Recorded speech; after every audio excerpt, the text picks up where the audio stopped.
Hello. Hello. Hello. Hello. Hello. Welcome to Storytime with Moog. I am Moog, and today we are reading The Sound and the Fury by William Faulkner. I would say where we're starting, but there's not chapter numbers. We're in like the second section. It's separated by dates. So we already read the first date. Look at us go. We're amazing.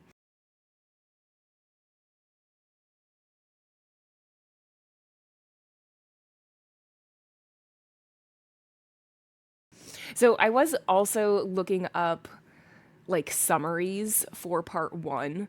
And all of the summaries that I have found are just far, far too long. So I'm not going to do a summary. I said it. I'm not going to do a summary. Instead, I am going to post a link to SparkNotes in our Discord. So it has like a bunch of different things explained in there as well, including the quote, which is repeated 1,010,000 times. Caddy smells like trees. So that is explained as well. Although at this point, the explanation of the smell is, or of that sentence is a spoiler. So maybe don't click on that one, but I will post the link.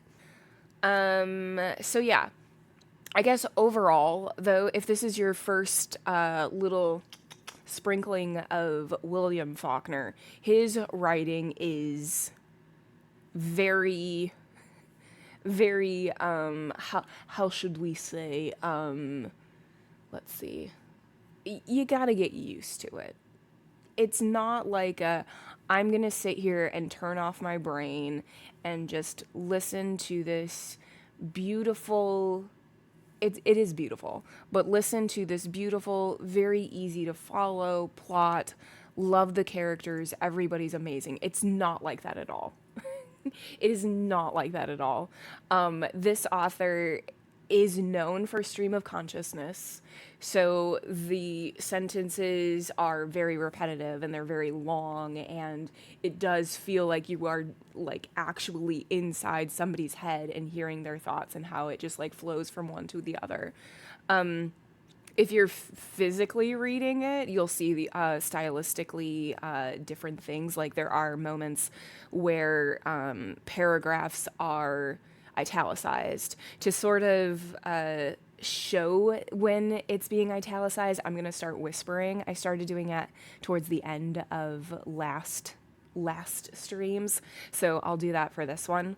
And also something that William Faulkner does a lot is change our narrator, which is great. It's a thing that authors do now, multiple POV books. However, unlike books that are written now with multiple POVs, point of views, Faulkner does not give us a page break. He doesn't give us any warning. It just switches characters, and you have to figure it out who is talking by all of the context. So it is very much guess the character. And also people have different names for each other. And like Benjamin, who is one of our main people, used to have a different name. So sometimes he's still referred to as Maury, but sometimes he's referred to as Benjamin, and sometimes he's referred to as Benji, and sometimes he's referred to just like my brother, or you know, that kid or whatever. And so like it is work. It is work. So with all of that said, with all of that excitement, let's go ahead and just do it. Let's just do it. It is a long one. Here we go. The second part, because there are no chapters in this. June 2nd, 1910. When the shadow of the sash appeared on the curtains, it was between 7 and 8 o'clock, and then I was in time again, hearing the watch. It was grandfather's, and when father gave it to me, he said, "Quentin, I give you the mausoleum of all hope and desire. It's rather excruciatingly apt. that you will use it to gain the reductio absurdum of all human experience, which can fit your individual needs no better than it fitted his or his father's. I give it to you, not that you may remember time, but that you might forget it now and then for a moment, and not spend all your breath trying to conquer it. Because no battle is ever won, he said. They are not even fought. The field only reveals to man his own folly and despair, and victory is an illusion of philosophers and fools. It was propped against the collar box, and I lay listening to it, hearing it. That is, I don't suppose anybody ever deliberately listens to a watch or a clock.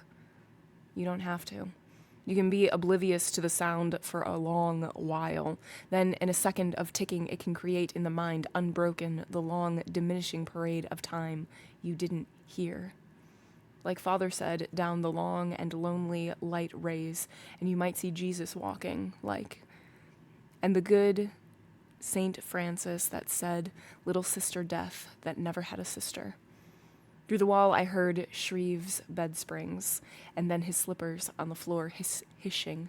I got up, went to the dresser, and slid my hand along it, and touched the watch, and turned it face down, and went back to bed. But the shadow of the sash was still there, and I had learned to tell almost to the minute, so I'd have to turn my back to it, feeling the eyes animals used to have in the back of their heads when it was on top, itching. It's always the idle habit you acquire when you regret. Father said that Christ was not crucified.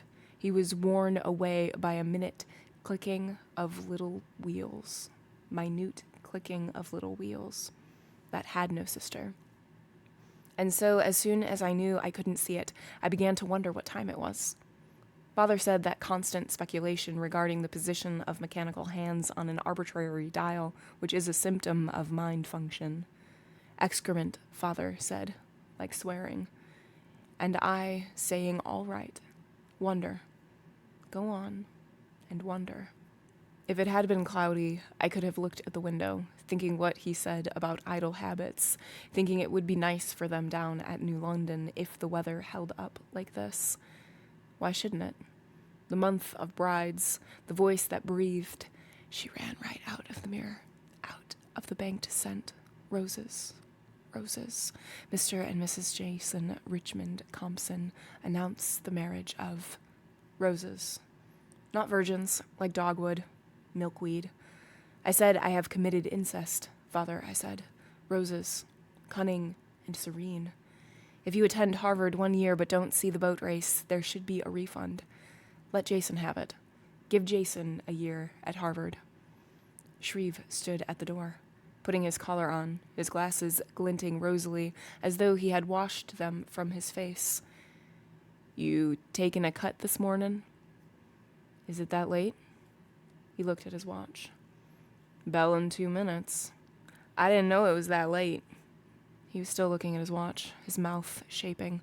I'll have to hustle. I can't stand another cut. The dean told me last week. He put the watch back into his pocket. Then I quit talking. You'd better slip on your pants and run, he said. He went out. I got up and moved about, listening to him through the wall. He entered the sitting room, toward the door. Aren't you ready yet? Not yet. Run along, I'll make it. He went out. The door closed. His feet went down the corridor. Then I could hear the watch again. I quit moving around and went to the window and drew the curtains aside and watched them running for chapel. And the same ones fighting the same heaving coat sleeves, the same books and flapping collars flushing past like debris on a flood, and spurred. Calling Shreve my husband. Let him alone, Shreve said. If he's got better sense than to chase after the little dirty... Whose business? In the South, you are ashamed of being a virgin. Boys, men, they lie about it, because it means less to women, Father said. He said it was men invented virginity, not women. Father said it's like death, only a state in which the others are left, and I said, but to believe it doesn't matter. And he said, that's what's so sad about it. Not only virginity. And I said, why couldn't it have been me and not her who is unvirgin? And he said, that's why that's sad too. Even nothing is even worth the changing of it. And Shreve said, if he's got better sense than to chase after the dirty. And I said, did you ever have a sister?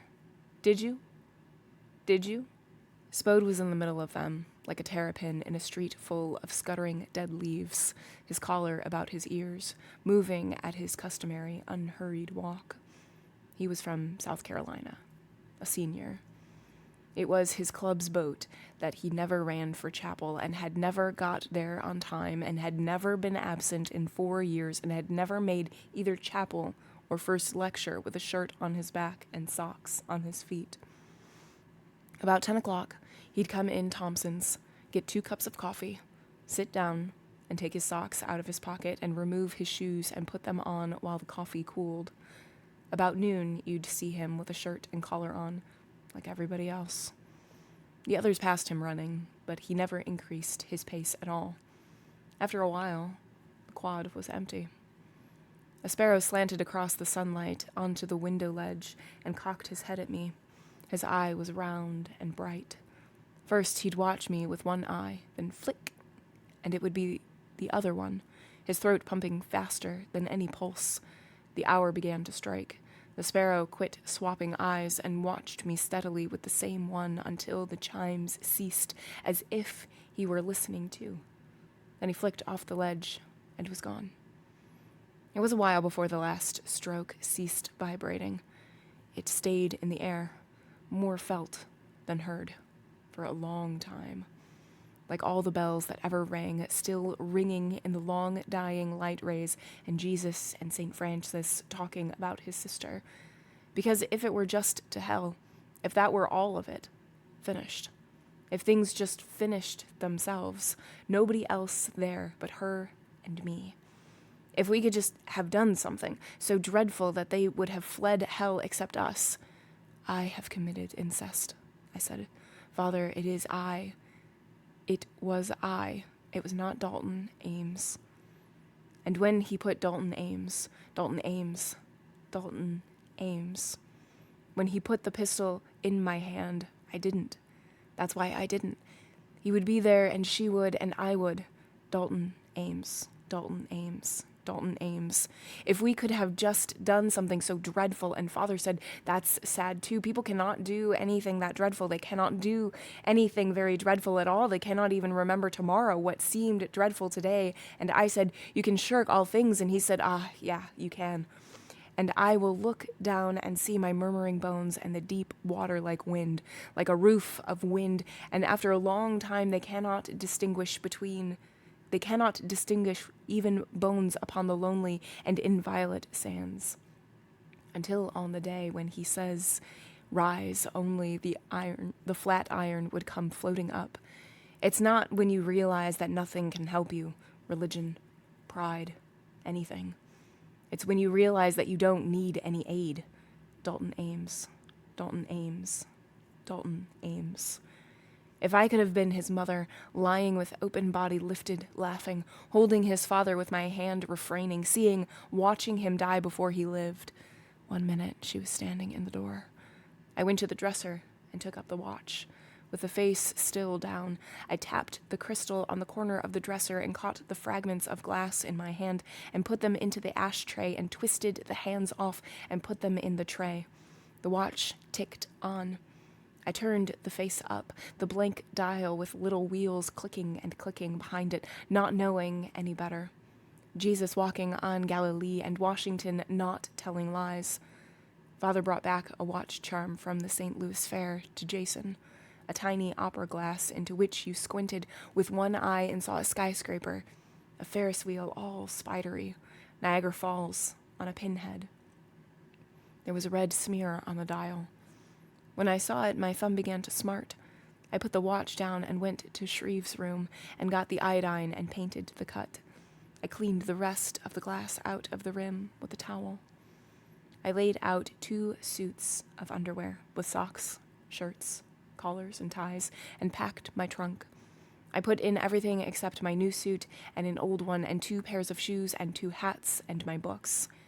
I carried the books into the sitting room and stacked them on the table, the ones I had brought from home and the ones Father said it used to be a gentleman was known by his books.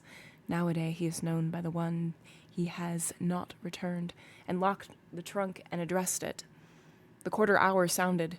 I stopped and listened to it until the chimes ceased. I bathed and shaved.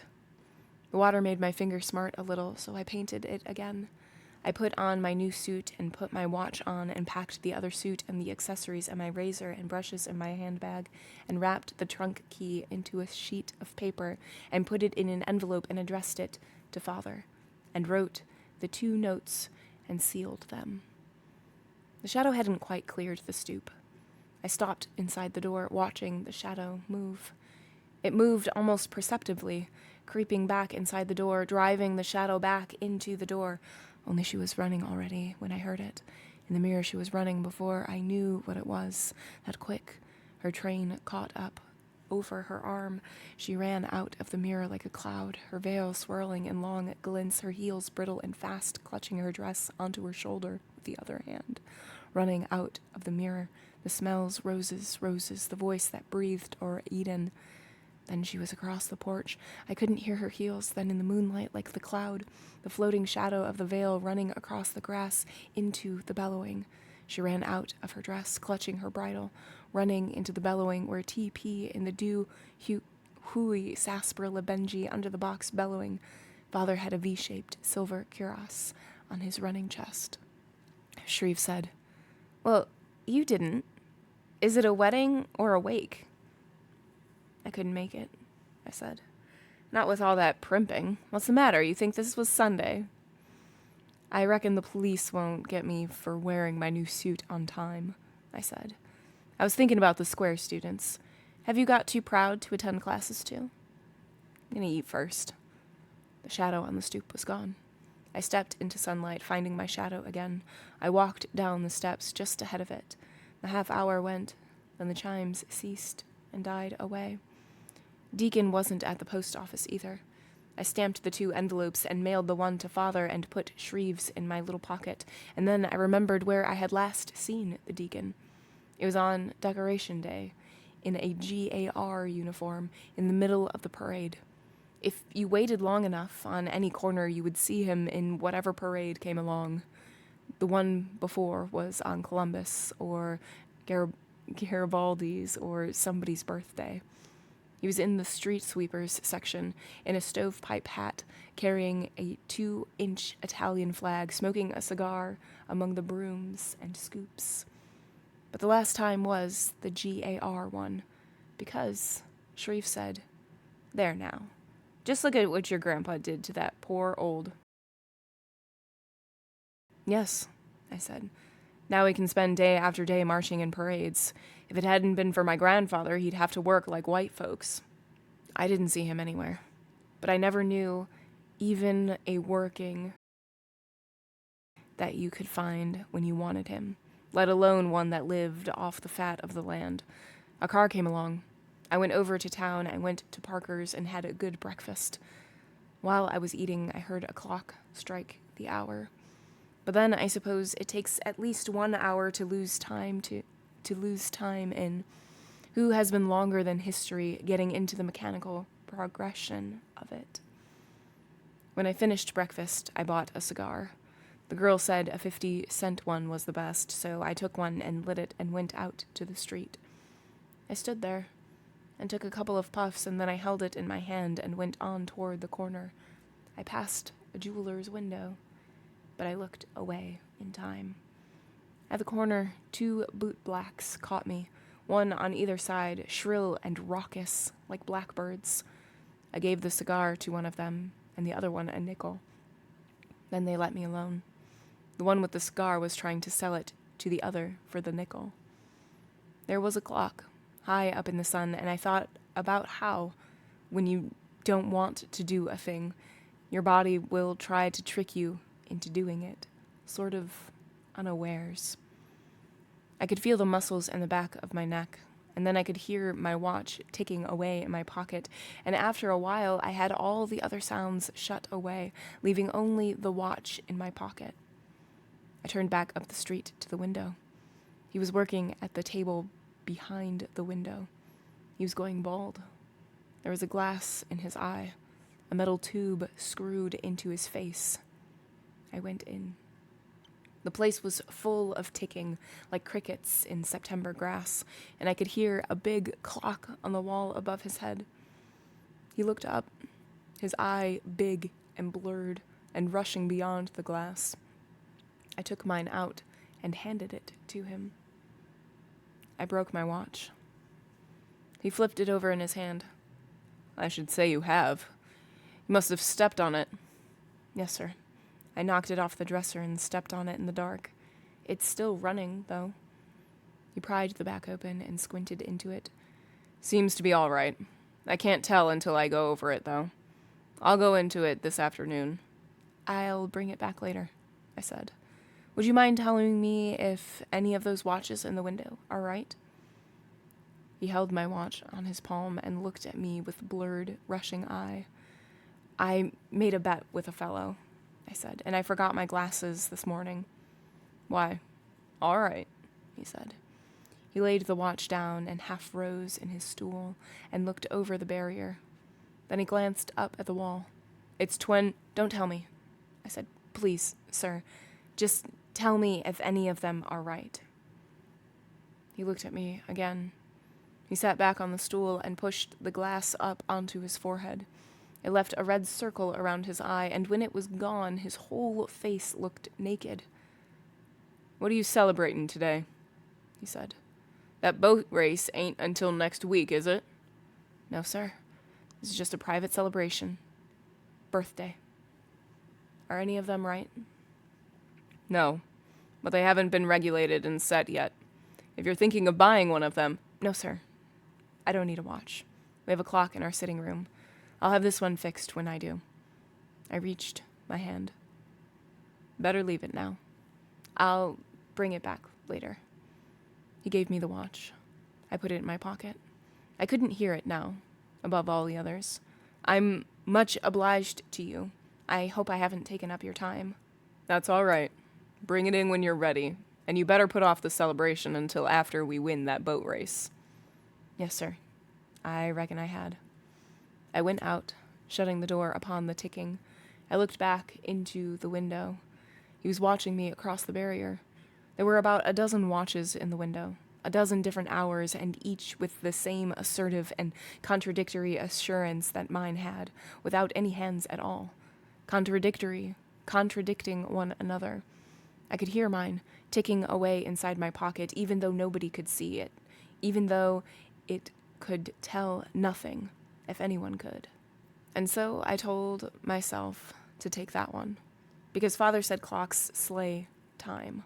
He said time is dead as long as it is being clicked off by little wheels. Only when the clock stops does time come to life. The hands were extended slightly off the horizontal at a faint angle, like a gull tilting into the wind, holding all I used to be sorry about, like the new moon holding water. Say. The jeweler was working again, bent over his bench. The tube tunneled into his face. His hair was parted in the center. The part ran into the bald spot like a drained marsh in December. I saw the hardware store from across the street. I didn't know you bought flat irons in the pond. The clerk said, "These weigh 10 pounds. Only they were bigger than I thought.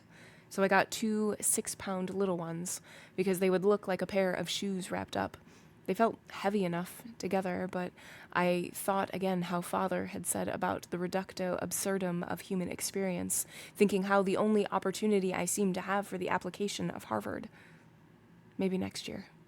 Thinking maybe it takes 2 years in school to learn to do that properly. But they felt heavy enough in the air. A streetcar came. I got on. I didn't see the placard on the front.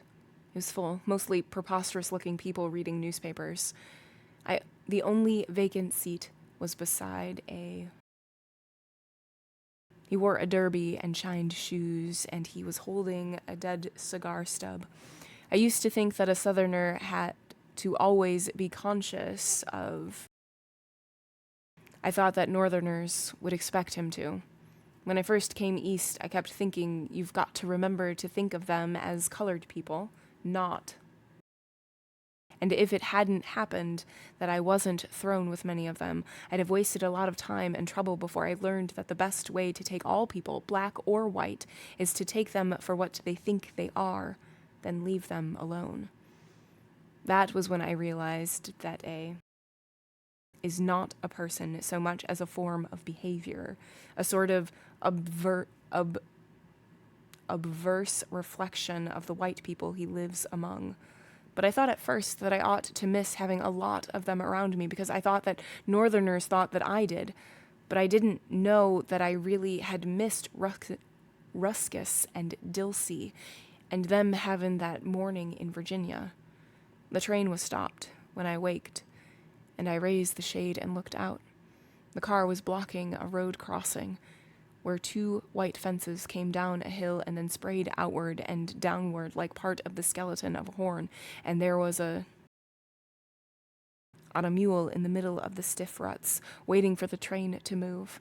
How long he had been there I didn't know, but he sat straddle of the mule, his head wrapped in a piece of blanket as if they had been built there with the fence and the road, or with the hill carved out of the hill itself, like a sign put there saying, "You are home again." He didn't have a saddle, and his feet dangled almost to the ground. The mule looked like a rabbit. I raised the window. "Hey, Uncle," I said. "Is this the way?" "Suh?" He looked at me. Then he loosened the blanket and lifted it away from his ear. "Christmas gift," I said. "Show comin', boss. You done caught me, ain't you?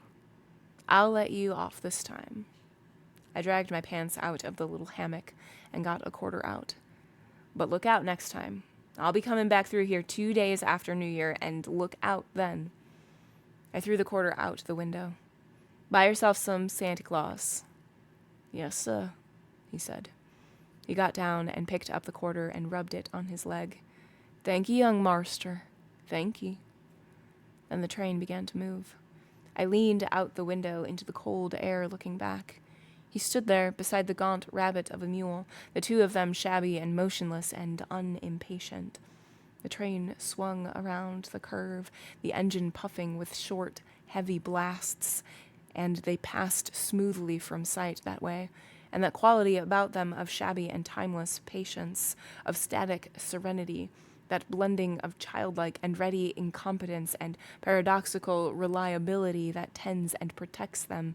It loves out of all reason and robs them steadily and evades responsibility and obligations by means too barefaced to be called subterfuge even, and is taken in theft or evasion with only that frank and spontaneous admiration for the victor which a gentleman feels for everyone who beats him in a fair contest, and withal a fond and unflagging tolerance for white folks' vagaries, like that of a grandparent for unpredictable and troublesome children, which I had forgotten. And all that day, while the train wound through rushing gaps and along ledges where movement was only a laboring sound of the exhaust and groaning wheels, and the eternal mountains stood fading into the thick sky, I thought of home, of the bleak station and the mud and country folks thronging slowly about the square, with toy monkeys and wagons and candy and snacks in sacks and Roman candles sticking out, and my insides would move like they used to do in school when the bell rang. I wouldn't begin counting until the clock struck 3. Then I would begin, counting to 60 and folding down one finger and thinking of the other 14 fingers waiting to be folded down, or 13, or 12, or 8, or 7, until all of a sudden I'd realize silence and the unwinking minds, and I'd say, "Ma'am?" "Your name is Quentin, isn't it?" Miss Laura said. Then more silence and the cruel, unwinking minds and hands jerking into the silence. "Tell Quentin who discovered the Mississippi River, Henry." "DeSoto." Then the minds would go away. And after a while, I'd be afraid I'd gotten behind, and I'd count fast and fold down another finger. Then I'd be afraid I was going too fast, and I'd slow up. Then I'd get afraid and count fast again. So I never could come out even with the bell, and the released surging of feet moving already, feeling earth in the scuffed floor, and the day like a pane of glass struck a light, sharp blow, and my insides would move, sitting still, moving, sitting still. One moment she was standing in the door, Benji, bellowing, Benjamin, the child of mine old age, bellowing, Caddy, Caddy, I'm going to run away. He began to cry. She went and touched him. Hush, I'm not going to, hush. He hushed. Dilsey. He smell what you tell him when he want to. Don't have to listen nor talk. Can he smell that new name they give him? Can he smell bad luck? What he want to worry about luck for? Luck can't do him no harm. What they change his name for, then if ain't tryin' to help his luck. The streetcar stopped again. Below the window, I watched the crowns of people's heads passing beneath new straw hats, not yet unbleached. There were women in the car now, with market baskets, and men in work clothes were beginning to outnumber the shined shoes and collars. The touched my knee. Pardon me, he said. I swung my legs out and let him pass. We were going beside a blank wall, the sound clattering back into the car at the women with market baskets on their knees, and a man in the stained hat with a pipe stuck in the band. I could smell water, and in a break of the wall, I saw a glint of water and two masts and a gull motionless in midair, like on an invisible wire between the masts, and I raised my hand and through my coat touched the letter I had written. When the car stopped, I got off. The bridge was open to let a schooner through. She was in tow, the tug nudging along under her quarter, trailing smoke, but the ship herself was like she was moving without invisible means. A man, naked to the waist, was coiling down a line on the forecastle head. His body was burned the color of leaf tobacco. Another man in a straw hat, without any crown, was at the wheel. The ship went through the bridge, moving under bare poles like a ghost in broad day, with 3 gulls hovering above the stern like toys on invisible wires. When it closed, I crossed to the other side and leaned on the rail above the boathouses. The float was empty and the doors were closed. The crew just pulled in the late afternoon now, resting up before. The shadow of the bridge, the tiers of railing, my shadow leaning flat upon the water, so easily had I tricked it that would not quit at me. At least 50 feet it was, and if I only had something to blot it into the water, holding it until it was drowned, the shadow of the package like 2 shoes wrapped up, lying on the water. Say a drowned man's shadow was watching him in the water all the time. It twinkled and glinted like breathing, the float slow like breathing too, and Bree half submerged, heeling out to the sea and the caverns and the grottos of the sea. The displacement of water is equal to the something of something, reducto absurdum, of all human experience, and 2 6-pound flat irons weigh more than 1 tailor's goose. What a sinful waste, Dilsey would say. Benji knew it when Muddy died. He cried. He smell hit. He smell hit. The tug came back downstream, the water shearing in long, rolling cylinders, rocking the float at last with the echo of passage.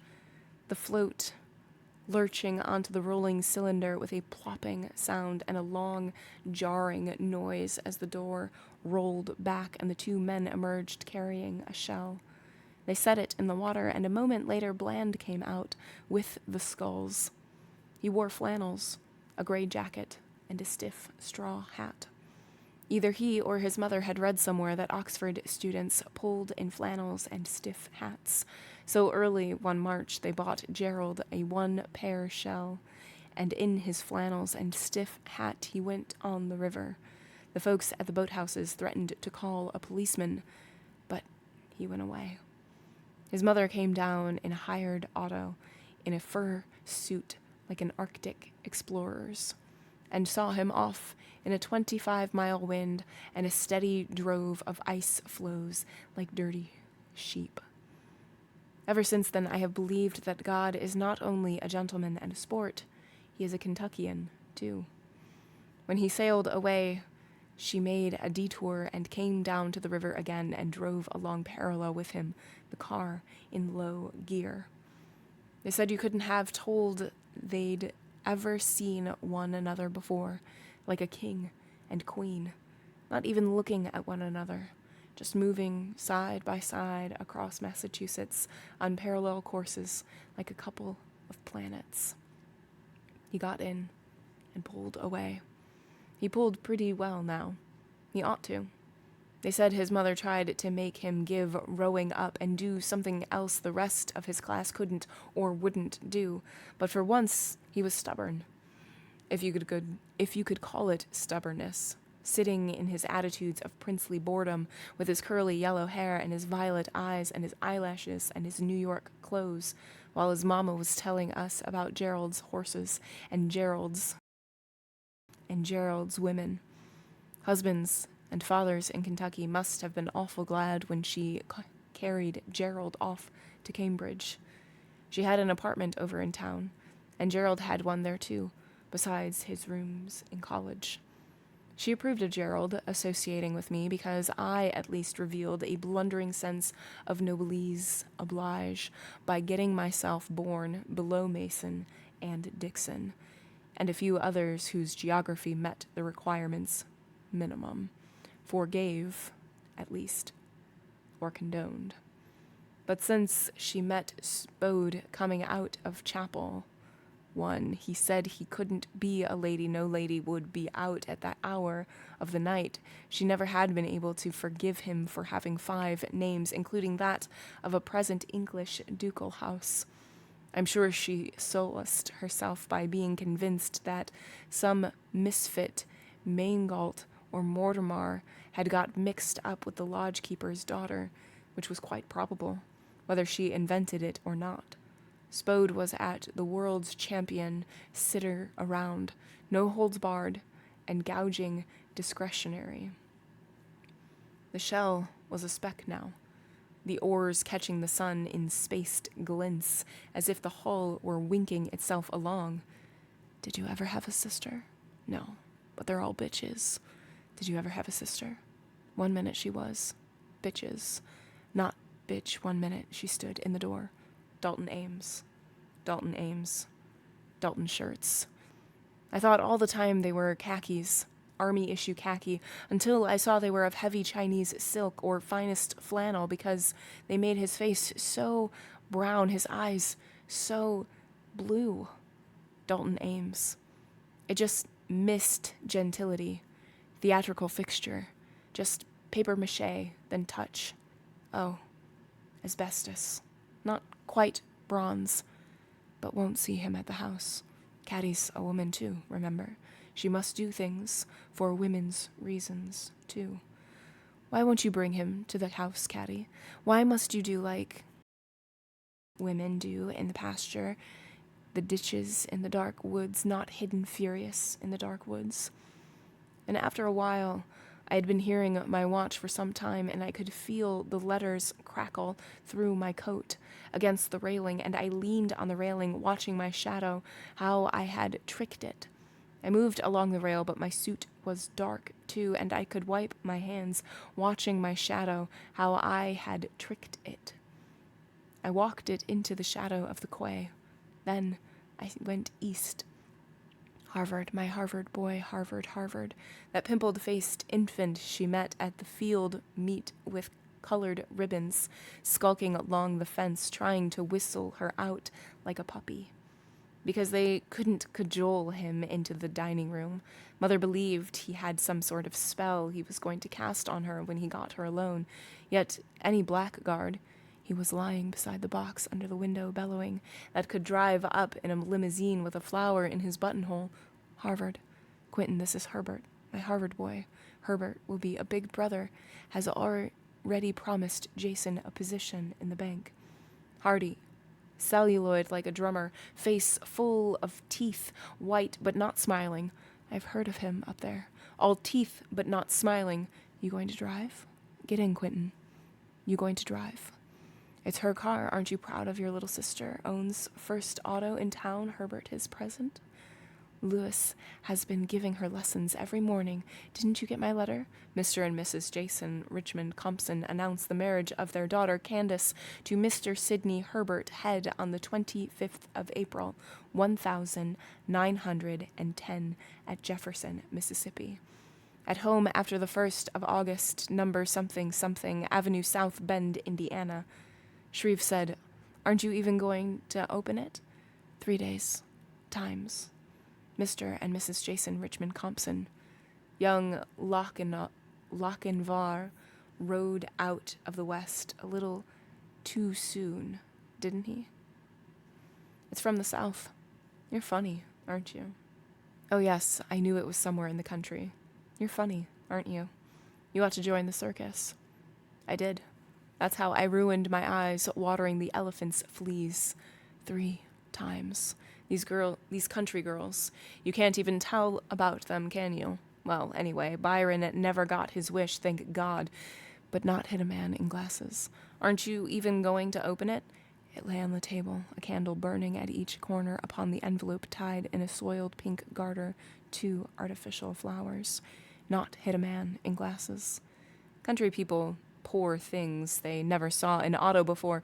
Lots of them honk the horn, Candace, so she wouldn't look at me. They'll get out of the way, wouldn't look at me. Your father wouldn't like it if you were to injure one of them. I'll declare your father will simply have to get an auto now. I'm almost sorry you brought it down, Herbert. I've enjoyed it so much. Of course, there's the carriage, but so often when I'd like to go out, Mr. Compton has the dark doing something it would be worth my head to interpret. He insists that ruckus is at my call all the time, but I know what that means. I know how often people make promises just to satisfy their consciences. Are you going to treat my little baby girl that way, Herbert? But I know you won't, Herbert. Has spoiled us all to death. Quentin, did I write to you that he is going to take Jason into his bank when Jason finishes high school? Jason will be a splendid banker. He is the only one of my children with any practical sense. You can thank me for that. He takes after my people. The others are all Compson. Jason furnished the flour. They made kites on the back porch and sold them for a nickel apiece. He and the Patterson boy. Jason was treasurer. There was no in this streetcar, and the hats unbleached, as yet flowing past under the window, going to Harvard. We have sold Benji's. He lay on the ground under the window, bellowing. We have sold Benji's pasture so that Quentin may go to Harvard, a brother to you, your little brother. You should have a car. It's done you no end of good. Don't you think so, Quentin? I call him Quentin at once. You see, I have heard so much about him from Candace. Why shouldn't you? I want my boys to be more than friends. Yes, Candace and Quentin, more than friends. Father, I have committed. What a pity you had no brother or sister. No sister. No sister had no sister. Don't ask Quentin. He and Mr. Compson both feel a little insulted when I am strong enough to come down to the table. I am going on nerve now. I'll pay for it after it's all over, and you have taken my little daughter away from me. My little sister had no, if I could say, mother. Unless I do what I am tempted to and take you instead, I don't think Mr. Compson could overtake the car. Ah, Herbert, Candace, do you hear that? She wouldn't look at me, soft, stubborn jaw angle, not back-looking. You needn't be jealous, though. It's just an old woman he's flattering, a grown, married daughter. I can't believe it. Nonsense. You look like a girl. You are lots younger than Candace. Color in your cheeks like a girl. A face reproachful, tearful, an odor of camphor, and of tears, a voice weeping steadily and softly beyond the twilit door, the twilight-colored smell of honeysuckle, bringing empty trunks down the attic stairs. They sounded like Coffin's French lick, found not death at the salt lick. Hats, not unbleached, and not hats. In 3 years I cannot wear a hat. I could not. Was. Will there be hats, then, since I was not and not Harvard then? Where the best of thought, father said, clings like dead ivy vines upon old dead brick. Not Harvard then. Not to me, anyway. Again. Sadder than was. Again. Saddest of all. Again. Spode had a shirt on. Then it must be. When I can see my shadow again, if not careful that I tricked into the water, shall tread again upon my impervious shadow. But no, sister, I wouldn't have done it. I won't have my daughter spied on. I wouldn't have. How can I control any of them when I have always taught them to have no respect for me and my wishes? I know you look down on my people, but is that any reason for teaching my children, my own children, I suffered for, to have no respect? Trampling my shadow's bones into the concrete with hard heels, and then I was hearing the watch, and I touched the letters through my coat. I will not have my daughter spied on by you or Quentin or anybody, no matter what you think she has done. At least you agree there is reason for having her watched. I wouldn't have. I know you wouldn't. I didn't mean to speak so sharply, but women have no respect for each other, for themselves. But why did she? The chimes began, and I stepped on my shadow, but it was the quarter hour. The deacon wasn't in sight anywhere. Think I would have, could have. She didn't mean that that's the way women do things. It's because she loves Caddy. The street lamps would go down the hill, then rise toward town. I walked upon the belly of my shadow. I could extend my hand beyond it, feeling father behind me, beyond the rasping darkness of summer and August, the street lamps. Father and I protect women from one another, from themselves, our women. Women are like that. They don't acquire knowledge of people. We are, for what they are, just born with practical fertility of suspicion that makes a crop every so often, and usually right. They have an affinity for evil, for supplying whatever the evil lacks in itself, for drawing it about them instinctively, as you do bedclothing in slumber, fertilizing the mind for it until the evil has served its purpose, whether it ever existed or no. He was coming along between the couple of freshmen.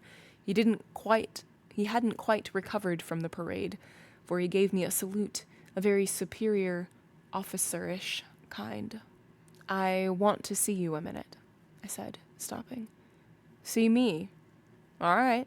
See you again, fellow, he said, stopping and turning back. Glad to have chatted with you. That was the deacon, all over. Talk about your natural psychologists. They said he hasn't missed a train at the beginning of school in 40 years, and that he could pick out a Southerner with one glance.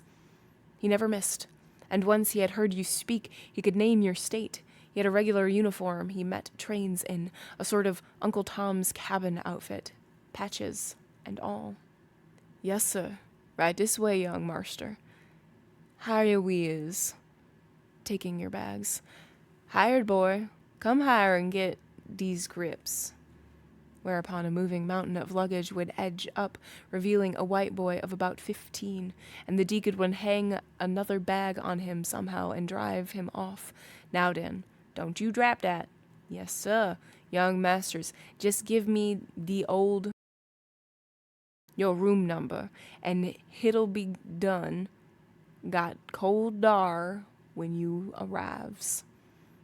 From then on, until he had you completely subjugated, he was always in or out of your room, ubiquitous and garrulous, though his manner gradually moved northward as his raiment improved, until at last, when he had bled you until you began to learn better, he was calling you Quentin, or whatever, And when you saw him next, he'd be wearing a cast-off Brooks suit and hat with a Princeton club, I forget which band that someone had given him, and which he was pleasantly and unshakably convinced was part of Abe Lincoln's military sash. Someone spread the story years ago, when he first appeared around college from wherever he came from, that he was a graduate of the divinity school. And when he came to understand what it meant, he was so taken with it that he began to retell the story himself, until at last he must come to believe he really had. Anyway, he related long, pointless anecdotes of his undergraduate days, speaking familiarly of dead and deported professors by their first names, usually incorrect ones. But he had been guide, mentor, and friend to unnumbered crops of innocent and lonely freshmen, and I suppose that with all his petty chicanery and hypocrisy, he stank no higher in heaven's nostrils than any other. "Haven't seen you in 3-4 days," he said, staring at me from his still military aura. "You been sick?" No, I've been all right. Working, I reckon. I've seen you, though." "Yes?" "In the parade the other day." "Oh, that, yes, I was there. I don't care nothing about that sort of thing, you understand. But the boys likes to have me with them. The veteran does. Ladies wants all the old veterans to turn out, you know? So I had to oblige them." "And on that whoop holiday, too," I said. "You were obliging the WCTU, then, I reckon." "That? I was doing that for my son-in-law. He aims to get a job on the city forces, street cleaner. I tells him all he wants is a broom to sleep on. You saw me, did you?" "Both times, yes." "I mean in uniform. How'd I look?" You looked fine. You looked better than any of 'em. They ought to make you a general, Deacon." He touched my arm lightly. His hand that worn, gentle quality of hands. "Listen, this ain't for outside talking. I don't mind telling you because you and me's the same folks come long and short." He leaned a little to me, speaking rapidly, his eyes not looking at me. "I got strings out right now. Wait till next year. Just wait. Then see where I'm marching. I won't need to tell you how I'm fixing it. I say, just wait and see, my boy." He looked at me now, and clapped me lightly on the shoulder and rocked back on his heels, nodding at me. "Yes, sir. I didn't turn Democrat 3 years ago for nothing. My son-in-law in the city, me. Yes, sir. If that turning Democrat'll do that son of a bitch, go to work. And me. Just you stand on that corner yonder a year from 2 days ago and see." "I hope so. You deserve it, Deacon. And while I think about it," I took the letter from my pocket. "Take this round to my room tomorrow and give it to Shreve. He'll have something for you. But not till tomorrow, mind." He took the letter and examined it. "It's sealed up." "Yes, and it's written inside. Not good until tomorrow." He said. He looked at the envelope, his mouth pursed. "Something for me, you say?" Yes, a present I'm making." He was looking at me now, the envelope white in his black hand, in the sun.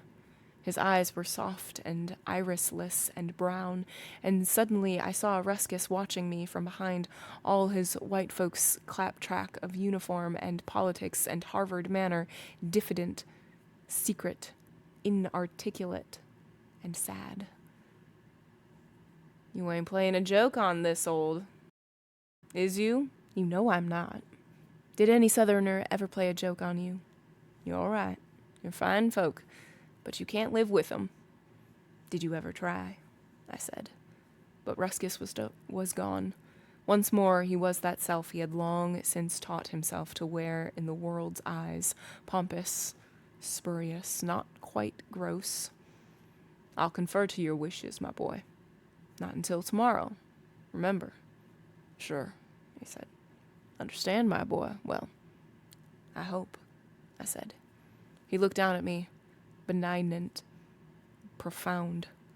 Suddenly I held out my hand and we shook, he gravely from the pompous height of his municipal and military dream. "You're a good fellow, Deacon. I hope." You've helped me a lot of young fellows. You've helped a lot of young fellows here and there. I've tried to treat all folks right, he said. I draw no petty social lines. A man, to me, is a man, wherever I find him. I hope you'll always find many friends as you've made. Young fellows. I get along with them. They don't forget me neither, he said, waving the envelope. He put it into his pocket and buttoned his coat. Yes, sir, he said. I've got good friends. The chimes began again, the half hour. I stood in the belly of the shadow and listened to the strokes spaced and tranquil along the sunlight among the thin, still little leaves, spaced and peaceful and serene, with that quality of autumn always in bells, even in the mouth of brides, lying on the ground under the willow bellowing. He took one look at her and knew. Out of the mouths of babes, the street lamps. The chimes ceased. I went back to the post office, treading my shadow into pavement. Go down the hill. Then they rise down like lanterns hung one above another on a wall. Father said because she loves Caddy, she loves people through their shortcomings. Uncle Maury, straddling his legs before the fire, must remove one hand long enough to drink Christmas. Jason ran on. His hands in his pockets fell down and lay there like a trussed fowl until Versh set him up. Why'n't you keep them hands out in your pockets when you runnin'? You could stand up then, rolling his head in the cradle, rolling it flat across the back. Caddy told Jason Versh said that the reason Uncle Maury didn't work was that he used to roll his head in the cradle when he was little. Shreve was coming up the walk, shambling, fatly earnest, his glasses glinting beneath the running leaves like little pools. I gave Deacon a note for some things. I may not be in this afternoon, so don't you let him have anything until tomorrow, will you? All right. He looked at me. Say, what are you doing today, anyhow? All dressed up and mooning around like the prologue to a suttee. Did you go to psychology this morning? I'm not doing anything. Not until tomorrow now. What's that you got there? Nothing. Pair of shoes I had half sold. Not until tomorrow. You hear? Sure, all right. Oh, by the way, did you get a letter off the table this morning? No. It's there. From Semiramis. Chauffeur brought it before 10 o'clock. All right, I'll get it. Wonder what she wants now. Another band recital, I guess. Tumpity-tuck-ta, Gerald Blah. A little louder on the drum, Quentin. God, I'm glad I'm not a gentleman. He went on, nursing a book, a little shapeless, fatly intent. The street lamps. Do you think so? Because one of our forefathers was a governor and 3 were generals and mothers weren't. Any live man is better than any dead man, but no live nor dead man is very much better than any other live or dead man. Done in mothers' minds, though. Finished. Then we're all poisoned. So are you confusing sin and morality? Women don't do that. Your mother is thinking of morality, whether it be sin or not, has not occurred to her. Jason. I must go away and keep the others. I'll take Jason and go where nobody knows us, so he'll have a chance to grow up and forget all this. The others don't love me. They have never loved anything with that streak of Compson, selfishness, and false pride. Jason was the only one my heart went out to without dread. Nonsense, Jason is all right. I was thinking that as soon as you feel better, you and Caddy might go up to French Lick and leave Jason here with nobody but you and the... She will forget him, then all the talk will die away. Found not death at the Salt Licks. Maybe I could find a husband for her, not death at the Salt Licks. The car came back and stopped. The bells were still ringing the half hour. I got on and it went on again, blotting the half hour. No, the 3/4. Then it would be 10 minutes away. To leave Harvard, your mother's dream forsold Benji's pasture for. What I have done to have been given children like these, Benjamin, was punishment enough, and now for her to have no more regard for me, her own mother, I've suffered for her, dreamed and planned and sacrificed. I went down into the valley, yet never since she opened her eyes has she given me one unselfish thought. At times I look at her, I wonder if she can be my child, except Jason. He has never given me one moment's sorrow since I first held him in my arms. I knew then that he was to be my joy and my salvation. I thought that Benjamin was punishment enough for my sins I have committed. I thought he was my punishment for putting aside my pride and marrying a man who held himself above me. I don't complain. I loved him above all of them because of it, because my duty, though Jason pulling at my heart all the while. But I see now that I have not suffered enough. I see now that I must pay for your sins as well as mine. What have you done? What sins have your high and mighty people visited upon me? But you'll take up for them. You always have found excuses for your own blood. Only Jason can do wrong because he is more Bascom than Compson. While your own daughter, my little daughter, my baby girl, she is no better than that. When I was a girl, I was fortunate. I was only Bascom. I was taught that there is no halfway ground, that a woman is either a lady or not. But I never dreamed, when I held her in my arms, that my daughter of mine could let herself. Don't you know, I can look at her eyes and tell you, may think she'd tell you, but she doesn't tell things. She is secretive. You don't know her. I know things that she's done that I'd die before I'd have you know that it's go uncriticized. Jason accused me of setting him to watch her as if it were a crime, while your own daughter. Can I know you don't love him, that you wish to believe faults against him? You never have. Yes, ridicule him as you always have. More, you can't hurt me as any more than your children already have. And then I'll be gone, and Jason with no one to love him, shield him from this. I look at him every day, dreading to see this Compson blood beginning to show in him at last, with his sister slipping out to see, what do you call it? Then have you ever laid eyes on him? When you even let me try to find out who he is, it's not for yourself. I couldn't bear to see him. It's for your sake, to protect you. But you can fight against bad blood. You won't let me try. You are to sit back with our hands folded, while she is not, only drags your name in the dirt, but corrupts the very air your children breathe. Jason, you must let me away. I cannot stand it. Let me have Jason, and you keep the others.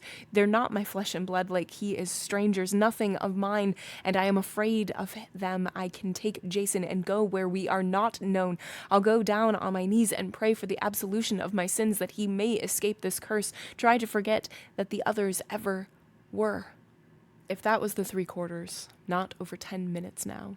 One car had just left, and people were already waiting for the next one. I asked, but he didn't know whether another one would leave before noon or not, because you'd think that interbands. So the first one was another trolley. I got on. You can feel noon. I wonder if even miners in the bowels of the earth. That's why whistles. Because people that sweat, and if just far enough from sweat, you won't hear whistles, and in 8 minutes you should be that far from sweat in Boston. Father said a man is the sum of his misfortunes. One day you'd think misfortune would get tired, but then time is your misfortune, Father said.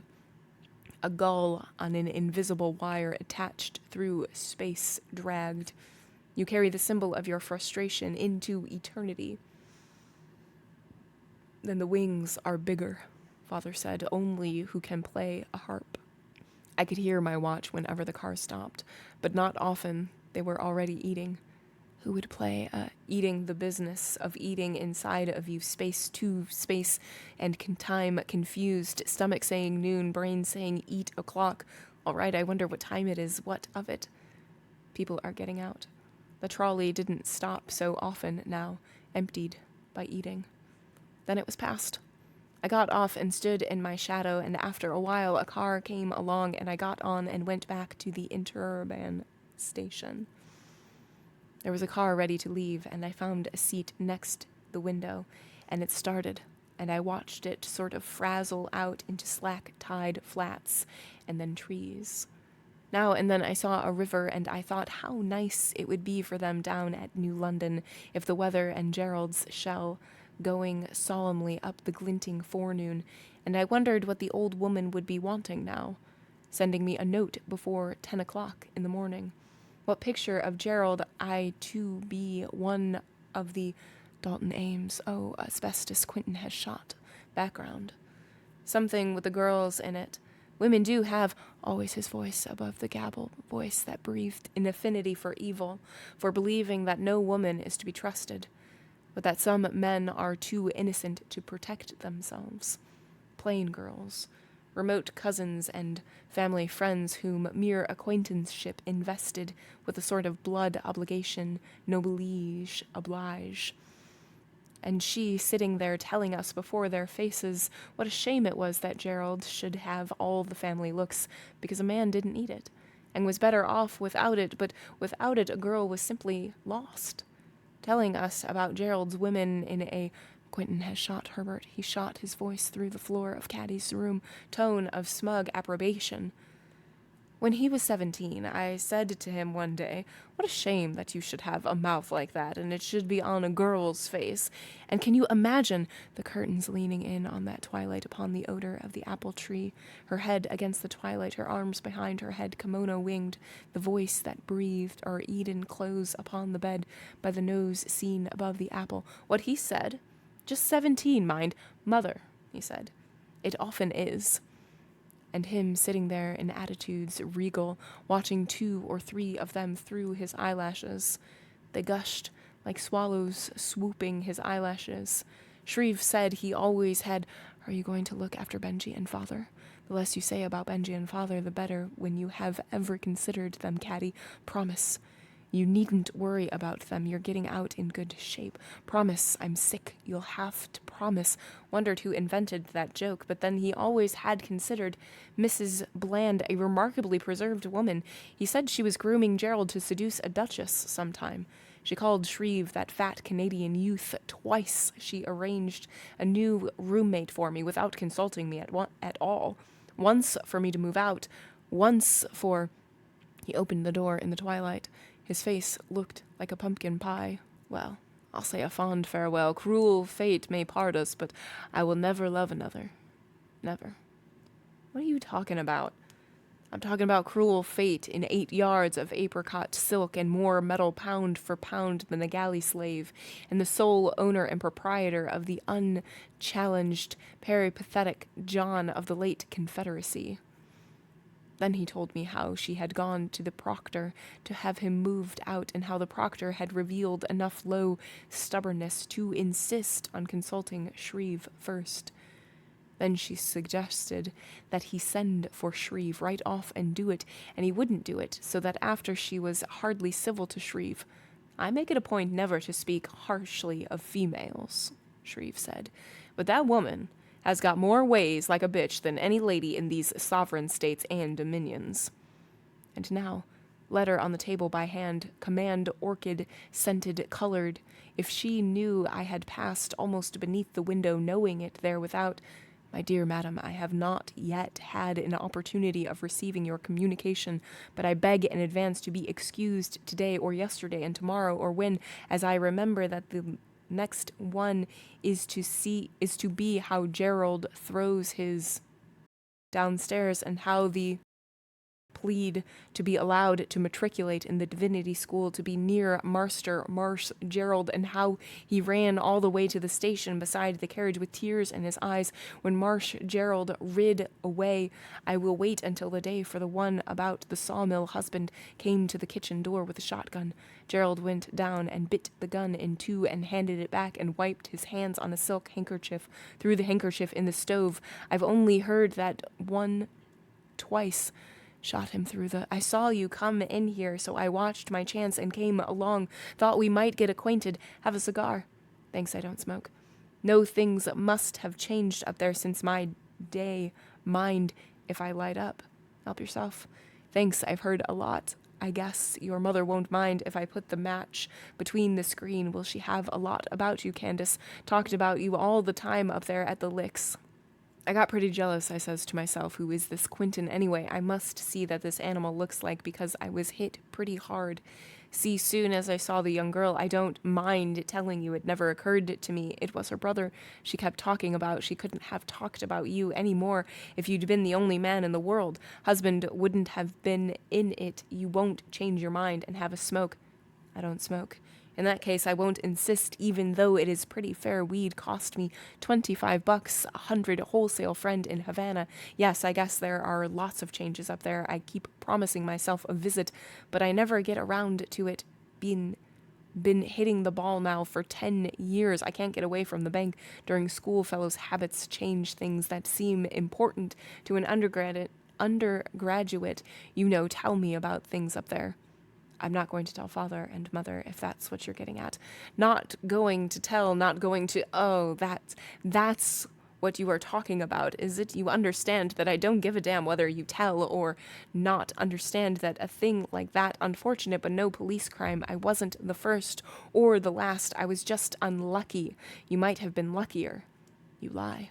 Keep your shirt on. I'm not trying to make you tell anything you don't want to. Meant no offense, of course. A young fellow like you would consider a thing of that sort a lot more serious than you will in 5 years. I don't know, but one way to consider cheating. I don't think I'm likely to learn different at Harvard. We're better than a play. You must have made that dramat. Well, you're right. No need to tell them. We'll let bygones be bygones, eh? No reason why you and I should let a little thing like that come between us. I like you, Quentin. I like your appearance. You don't look like these other hicks. I'm glad we're going to hit it off like this. I've promised your mother to do something for Jason, but I would like to give you a hand, too. Jason would be just as well off here, but there's no future in a hole like this for a young fellow like you. Thanks. You'd better stick to Jason. He'd suit you better than I would. I'm sorry about that business, but a kid like I was, then I never had a mother like yours to teach me the finer points.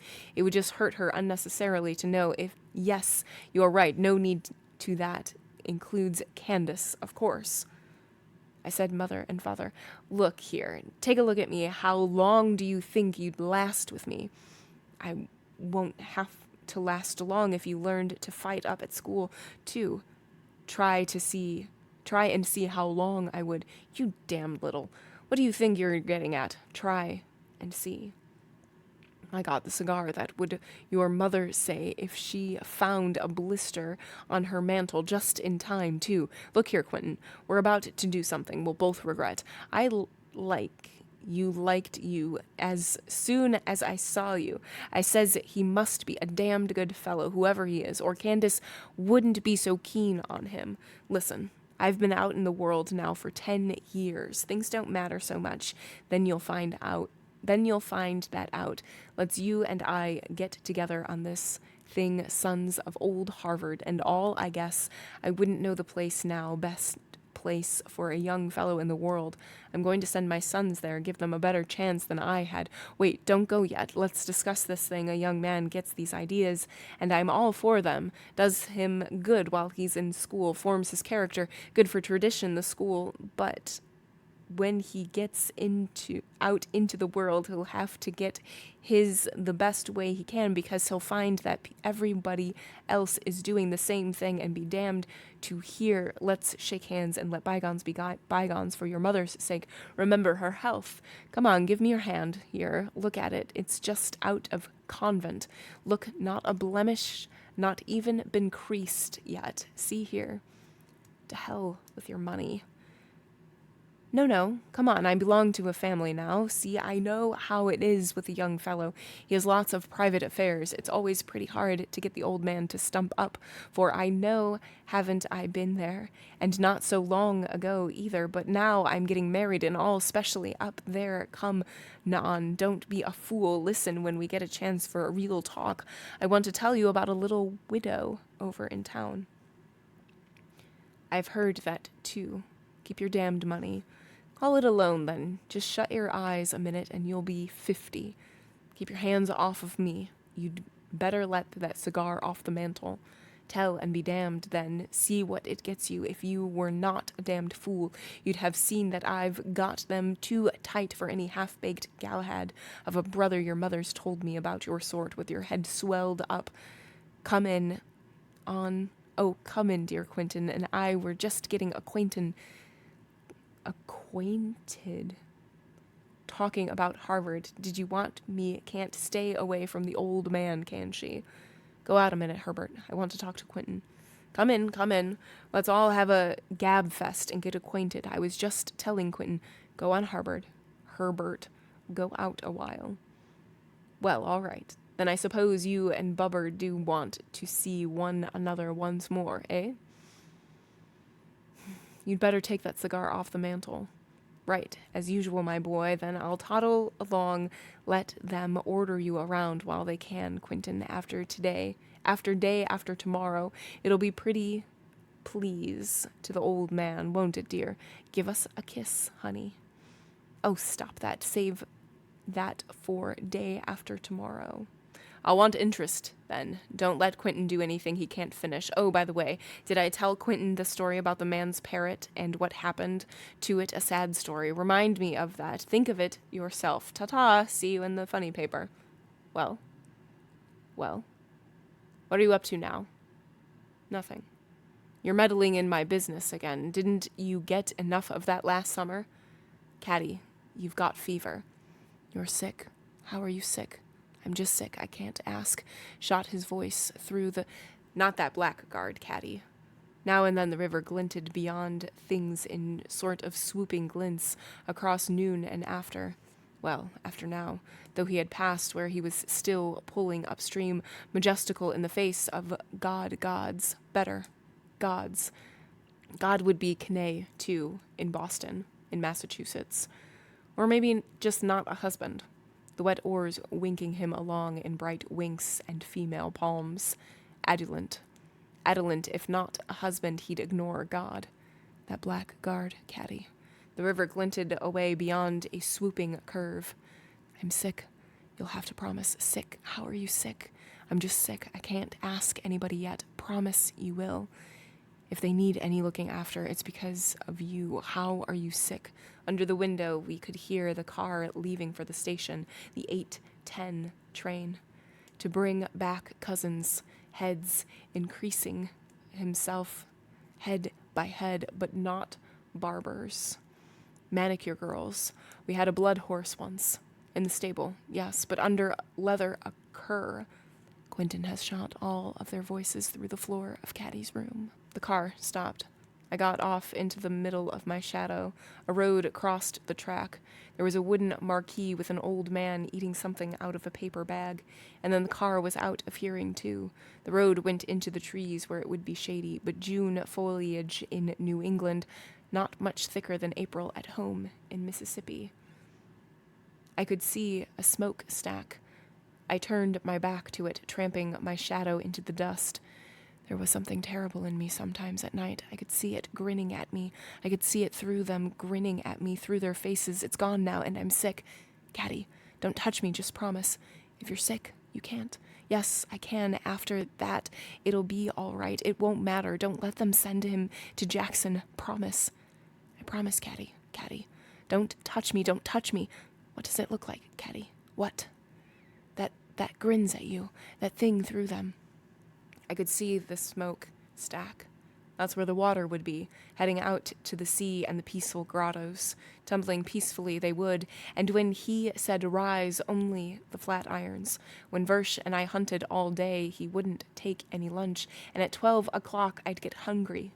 I'd stay hungry until about 1, then all of a sudden I'd even forget that I wasn't hungry anymore. The street lamps go down the hill, then heard the car go down the river, the chair arm flat, cool, smooth under my forehead, shaping the chair, the apple tree leaning on my hair above the Eden close of my nose seen. You've got fever. I felt it yesterday. It's like being near a stove. Don't touch me. Caddy, you can't do it if you are sick. That blackguard. I've got to marry somebody. Then they told me the bone would have to be broken again. At last, I couldn't see the smokestack. The road went beside a wall. Trees leaned over the wall, sprayed with sunlight. The stone was cool. Walking near it, you could feel the coolness. Only our country was not like this country. There was something about just walking through it, a kind of still and violent fecundity that satisfied ever-bred hunger, like flowing around you, not brooding and nursing every stone, like it were put to makeshift for enough green to go around among the trees and even the blue of distance, not that rich chimera.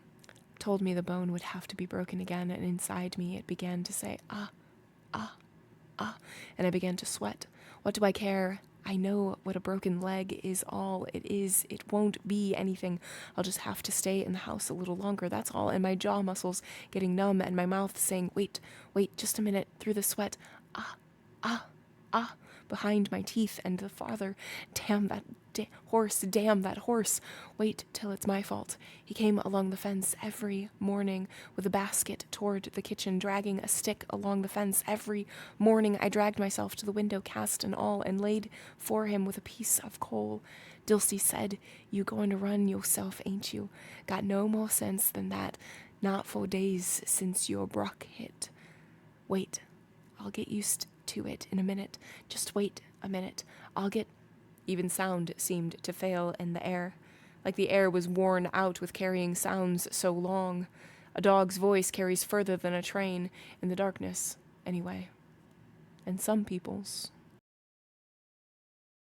Louis Hatcher never even used his horn carrying it in that old lantern. I said, Louis, when was the last time you cleaned that lantern? I cleaned it a little while back. You remember when all that flood water washed them folks away up yonder? I cleaned it that very day. Old woman had me setting for the fire that night, and she said, Louis, what you gonna do if that flood get out this far? And I say, that's a fact. I reckon I had better clean that lantern up. So I cleaned it that night. That flood was way up in Pennsylvania, I said. It couldn't even have gone down this far. That's what you says, Louis said. Water can get this is high and wet in Jefferson, is hit kin in Pennsylvania, I reckon. It's the folks that say the high water can't get this fur that comes floating out on the ridge pole, too. Did you and Martha get out that night? We done just that. I cleaned that lantern, and me and her sought that balance of the night on top of that knoll back in the graveyard. And if I'd a knowed of one higher, we'd a been on hit instead. And you haven't cleaned that lantern since then? What you mean to clean hit when they ain't no need? You mean until another flood comes along? It kept us out in that un. Oh, come on, Uncle Louis, I said. Yes, sir. You do you way, and I do mine. If all I got to do to keep out in the high water is to clean this here lantern, I won't quarrel with no man. Unc Louis wouldn't catch nothing with a light if he could see by, Versh said. I was hunting possum in this country when they was still drowning nits in your happy's head with coal oil, boy, Louis said. Kitchen 'em, too. That's the truth, Versh said. I reckon Unc Louis done caught more possum than any man in this country. Yes, sir, Louis said. I got plenty light for possum to see, all right. I ain't heard none of them complaining. Hush now, Dari. Woo-wee, humming dog. And we'd sit in the dry leaves that whispered a little, with the slow respiration of our waiting and with the slow breathing of the earth and the windless October, the rank smell of the lantern fouling the brittle air, listening to the dogs and to the echo of Louis's voice dying away. He never raised it, yet on a still night we have heard it from our front porch.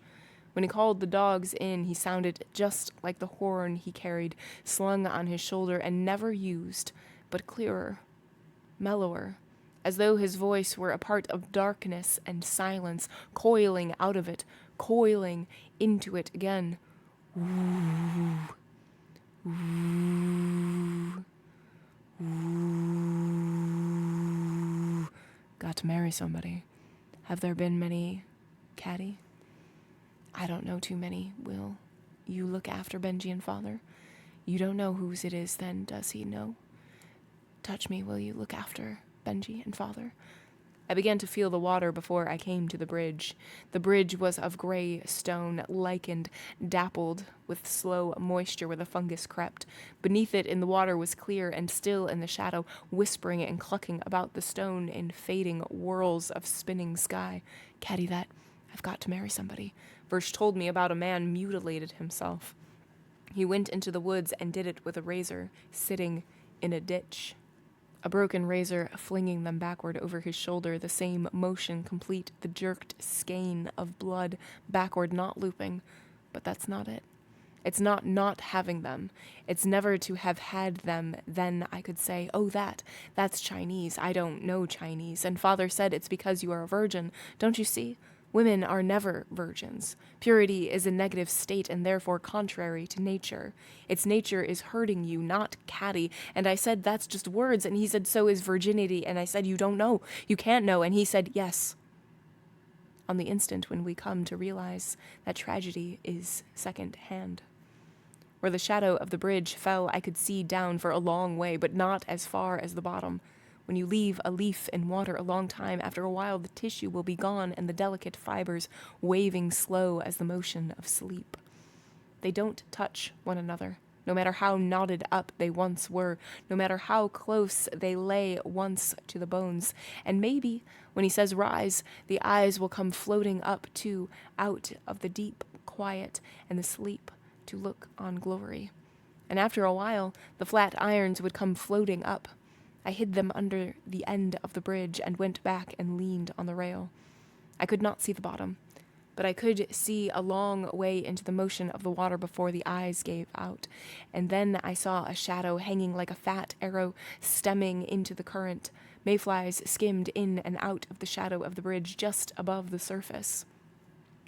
If it could just be a hell beyond that, the clean flame of the two of us more than dead, then you will have only me, then the two of us amid the pointing and the horror beyond the clean flame. The arrow increased without motion, and then in a quick swirl the trout lipped a fly beneath the surface with that sort of gigantic delicacy of an elephant picking up a peanut. The fading vortex drifted away downstream, and then I saw the arrow again, nose into the current, wavering delicately to the motion of the water above which the mayflies slanted and poised. Only you and me, then amid the pointing and the horror, walked by the clean flame. The trout hung, delicate and motionless among the wavering shadows. 3 boys with fishing poles came into the bridge, and we leaned on the rail and looked down at the trout. They knew the fish. He was a neighborhood character. They've been trying to catch that trout for 25 years. There's a store in Boston that offers a $25 fishing rod to anybody that can catch him. Why don't you all catch him then? Wouldn't you like to have a $25 fishing rod? Yes, they said. They leaned on the rail, looking down at the trout. I sure would, one said. I wouldn't take the rod, the second said. I'd take the money instead. Maybe they wouldn't do that, the first said. I bet he'd make you take the rod. Then I'd sell it. You wouldn't get $25 for it. I'd take what I could get then. I can catch as many fish with this pole as I could with a $25 one. Then they talked about what they could do with $25. They all talked at once, their voices insistent and contradictory and impatient, making of unreality a possibility, then a probability, then an inconvertible fact, as people will when their desires become words. I'd buy a horse and wagon, the second said. Yes, you would, the other said. I would. I know where I can buy one for $25. I know the man. Who is it? That's all right who it is. I can buy it for $25. Yeah, said the others. He don't know any such thing. He's just talking. You think so, the boy said. They continued to jeer him, but he said nothing more.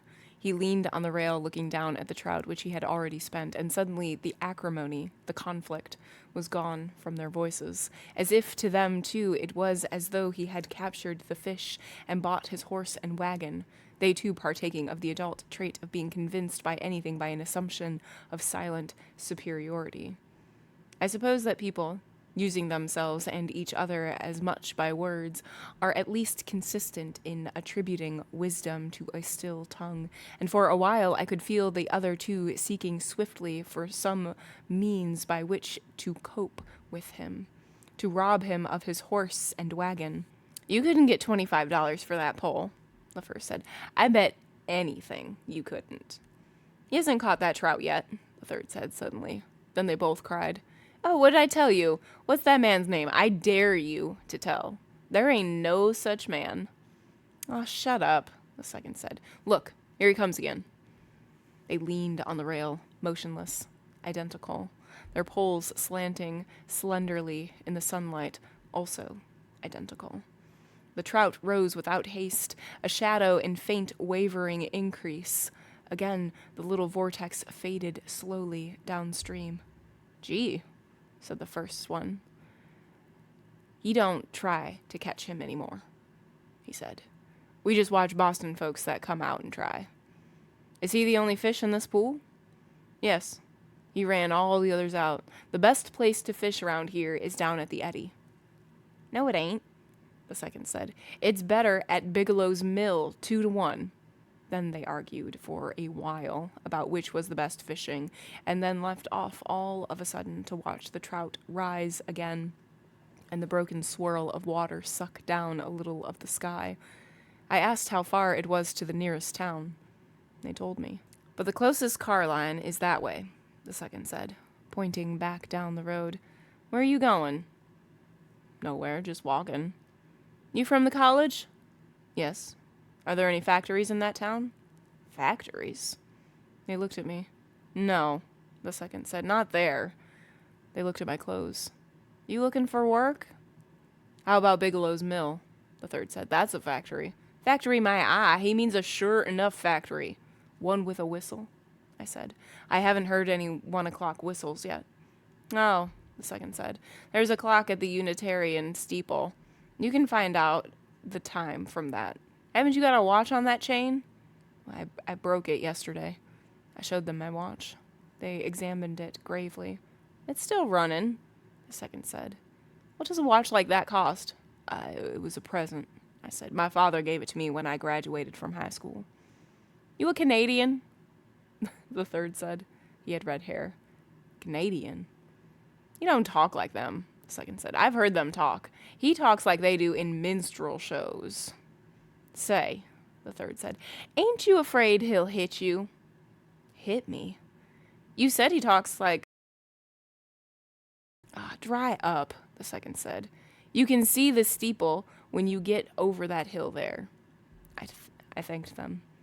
I hope you have good luck. Only, don't catch that old fella down there. He deserves to be let alone. Can't anybody catch that fish, the first said. They leaned on the rail, looking down into the water, the 3 poles like 3 slanting threads of yellow fire in the sun. I walked upon my shadow, tramping it into the dappled shade of trees again. The road curved, mounting away from the water. It crossed the hill, then descended, winding, carrying the eye, the mind on ahead beneath a still green tunnel, and the square cupola above the trees and the round eye of the clock, but far enough. I sat down at the roadside. The grass was ankle-deep, myriad. The shadows on the road were as still as if they had been put there with a pencil, with slanting pencils of sunlight. But it was only a train. And after a while, it died away beyond the trees, the long sound. And then I could hear my watch and the train dying away as though it were running through another month or another summer somewhere. Rushing away under the poised gull and all things rushing, except Gerald.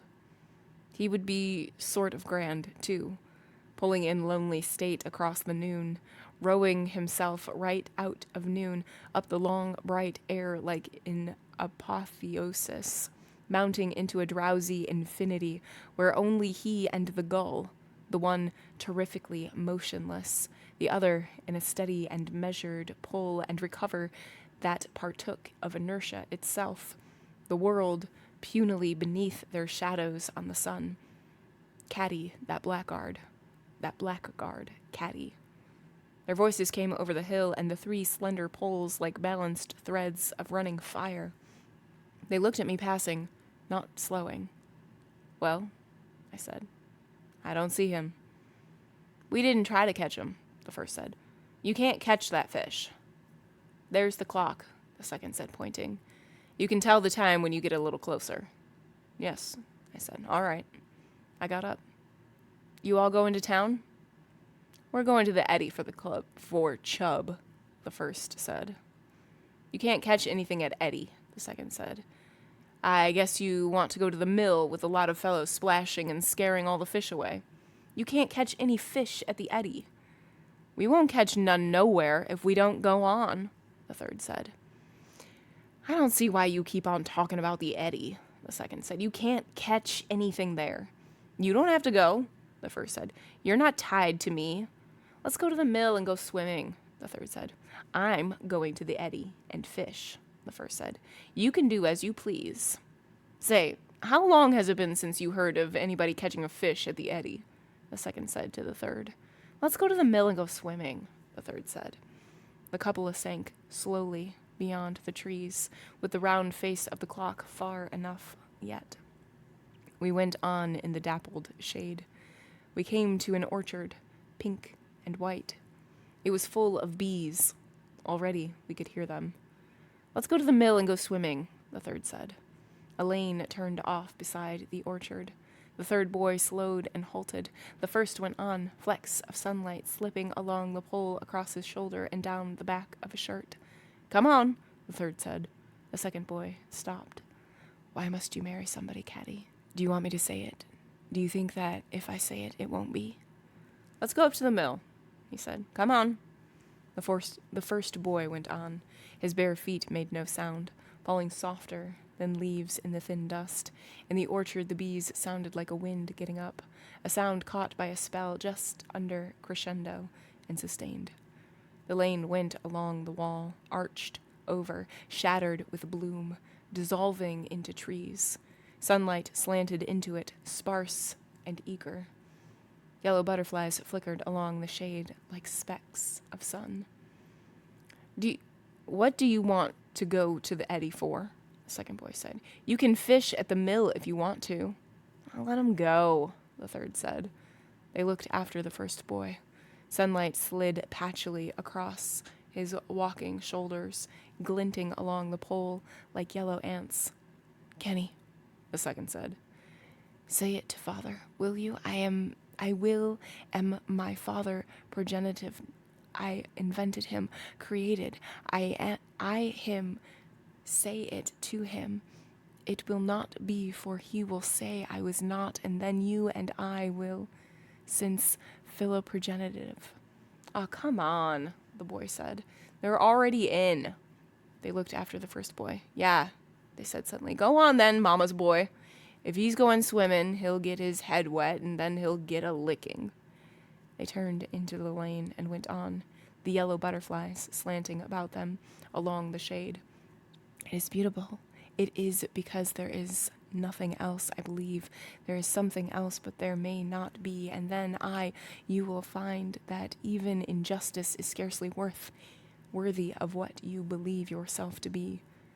He paid me no attention. His jaw set in profile, his face turned a little away beneath his broken hat. Why don't you go swimming with them? I asked. That blackguard, Caddy. Were you trying to pick a fight with him, were you? A liar and a scoundrel Caddy was dropped from his club for cheating at cards, who sent a Coventry, caught cheating at midterm exams, and expelled. Well, what about it? I'm not going to play cards with. Do you like fishing better than swimming? I asked. The sound of the bees diminished, sustained yet, as though instead of sinking into silence, silence merely increased between us as water rises. The road curved again and became a street between shady lawns with white houses. Caddy that blackguard, can you think of Benji and father and do it not of me? What else can I think about? What else have I thought about? The boy turned from the street. He climbed a picket fence without looking back and crossed the lawn to a tree and laid the pole down and climbed into the fork of the tree and sat there, his back to the road and the dappled sun motionless at last upon his white shirt. Else have I thought about I can't. Even cry, I died last year, I told you I had, but I didn't know then what I meant. I didn't know what I was saying. Some days in late August at home are like this. The air thin and eager, like this, with something in it sad and nostalgic and familiar. Man, the sum of his climatic experiences, father said. Man, the sum of what you have you. A problem in impure properties, carried tediously to an unvarying nil, stalemate of dust and desire. But now I know I'm dead to you. I'm dead, I tell you. Then why must you listen? You can go away, you and Benji and me, where nobody knows us where. The buggy was drawn by a white horse, his feet clopping in the thin dust, spidery wheels chattering thin and dry, moving uphill beneath a rippling shawl of leaves. Ellum. On what? On your school money, the money they sold the pasture for. You could go to Harvard. Don't you see? You've got to finish now. If you don't finish, he'll have nothing. Sold the pasture. His white shirt was motionless in the fork, in the flickering shade. The wheels were spidery. Beneath the sag of the buggy, the hooves neatly rapid like the motion of a lady with doing embroidery, diminishing without progress like a figure on a treadmill being drawn rapidly off stage. The street turned again. I could see the white cupola, the round, stupid assertion of the clock. Sold the pasture. Father will be dead in a year, they say, if he doesn't stop drinking, and he won't stop. He can't stop since I last summer, and then they'll send Benji to Jackson. I can't cry. I can't even cry. 1 minute she was standing at the door. The next minute he was pulling at her dress and bellowing, his voice hammering back and forth between the walls in waves, and she shrinking against the wall, again smaller and smaller, with her white face, her eyes like thumbs dug into it until he pushed her out of the room, his voice hammering back and forth as though its own momentum would not let it stop, as though there were no place for it, in silence, bellowing. When you opened the door, a bell tinkled. But just once, high and clear and small in the neat obscurity above the door, as though it were gauged and tempered to make that single, clear, small sound, so as not to wear the bell out, nor to require the expenditure of too much silence in restoring it when the door opened upon the recent warm scent of baking. A little dirty child with eyes like a toy bear's and 2 patent leather pigtails. "Hello, sir." Her face was like a cup of milk dashed with coffee in the sweet, warm emptiness. "Anybody here?" But she merely watched me until a door opened and the lady came. Above the counter were the ranks of crisp shapes behind the glass, her neat gray face, her hair tight and sparse from her neat gray skull, spectacles in neat gray rims, riding, approaching like something on a wire, like a cash box in a store. She looked like a librarian, something among dusty shelves of ordered certitude, long divorced from reality, desiccating peacefully, as if a breath of that air which sees injustice done. "2 of these, please, ma'am." From under the counter she produced a square cut from a newspaper and laid it on the counter and lifted the 2 buns out. The little girl watched them with still and unwinking eyes, like 2 currents floating motionless in a cup of weak coffee, land of the... Watching the bread, the neat gray hands, a broad gold band on the left forefinger, knuckled there by a blue knuckle. "Do you do your own baking, ma'am?" "Sir," she said, like that. "Sir." Like on the stage. "Sir." 5 cents. Was there anything else?" "No, ma'am. Not for me. This lady wants something." She was not tall enough to see over the case, so she went to the end of the counter and looked at the little girl. Did you bring her in here? No, ma'am. She was here when I came. Little wretch, she said. She came out around the counter, but she didn't touch the little girl. Have you got anything in your pockets? She hasn't got any pockets, I said. She wasn't doing anything. She just standing there waiting for you. Why didn't the bell ring then? She glared at me. She just needed a bunch of switches, a blackboard behind her. 2 times 2 equals 5. She'll hide it under her dress and embodied. Never know it. You, child. How'd you get in here? The little girl said nothing. She looked at the woman. Then she gave me a flying black glance and looked at the woman again. Them foreigners, the woman said. How'd she get in without the bell ringing? She came in when I opened the door, I said. It rang once for both of us. She couldn't reach anything from here anyways. Besides, I don't think she would you, sister? The little girl looked at me. Secretive. Contemplative. What do you want? Bread? She extended her fist. It uncurled upon a nickel, moist, dirty, ridged into her flesh. The coin was damp and warm.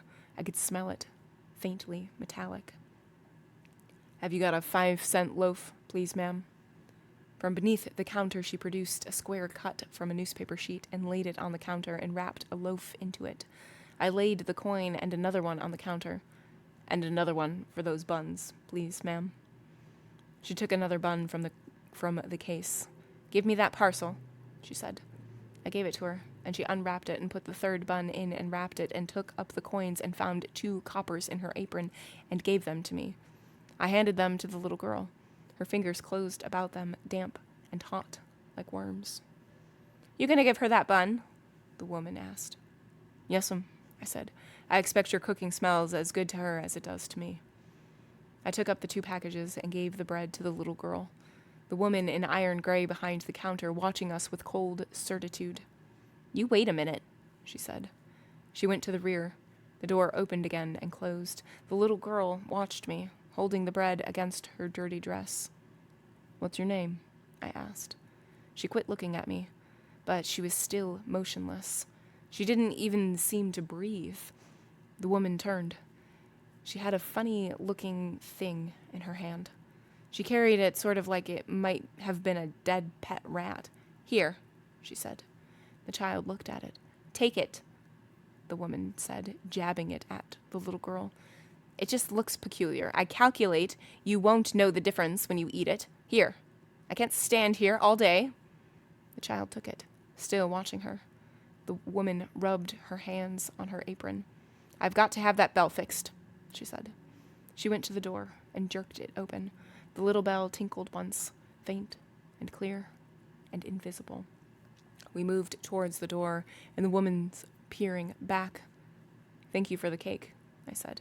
Them foreigners, she said, staring up into the obscurity where the bell tinkled. Take my advice and stay clear of them, young man. Yes'm, I said. Come on, sister. We went out. Thank you, ma'am. She swung the door to, then jerked it open again, making the bell give forth its single small note. Foreigners, she said, peering up at the bell. We went back. Well, I said, how about some ice cream? She was eating the gnarled cake. Do you like ice cream? She gave me a black, still look, chewing. Come on. We came to the drugstore and had some ice cream. She wouldn't put the loaf down. Why not put it down so you can eat better? I said, offering to take it, but she held to it, chewing the ice cream like it was taffy. The bitten cake lay on the table. She ate the ice cream steadily. Then she fell to on the cake again, looking about at the showcases. I finished mine, and we went on. Which way do you live? I asked. A buggy, the one with the white horse it was. Only Doc Peabody is fat, 300 pounds. You ride with him on the uphill side, holding on. Children. Walking easier than holding uphill. Seen the doctor yet? Have you seen Caddy? I don't have to. I can't ask now afterwards. It will be all right. It won't matter. Because women so delicate, so mysterious, Father said. Delicate equilibrium of periodical filth between two moons balanced. Moons, he said, full and yellow, as harvest moons, her hips, thighs. Outside of them always but yellow. Feet, souls with walking like, then know that some man that all those mysterious and imperious concealed, with all that inside of them shapes an outward suavity, waiting for a touch to. Liquid putrefaction, like drowned things floating, like pale rubber flabbily filled, getting the odor of honeysuckle all mixed up. You better take your bread on home, hadn't you? She looked at me. She chewed quietly and steadily. At regular intervals, a small distension passed smoothly down her throat. I opened my package and gave her one of the buns. Goodbye, I said. I went on. Then I looked back. She was behind me. Do you live down this way? She said nothing. She walked beside me, under my elbow, sort of, eating. We went on. It was quiet, hardly anyone about. Getting the odor of honeysuckle, all mixed. She would have told me not to let me sit there on the steps, hearing her door, twilight, slamming, hearing Benji still crying, supper. She would have to call down, then getting honeysuckle all mixed up in it. We reached the corner. Well, I've got to go down this way, I said. Goodbye. She stopped, too.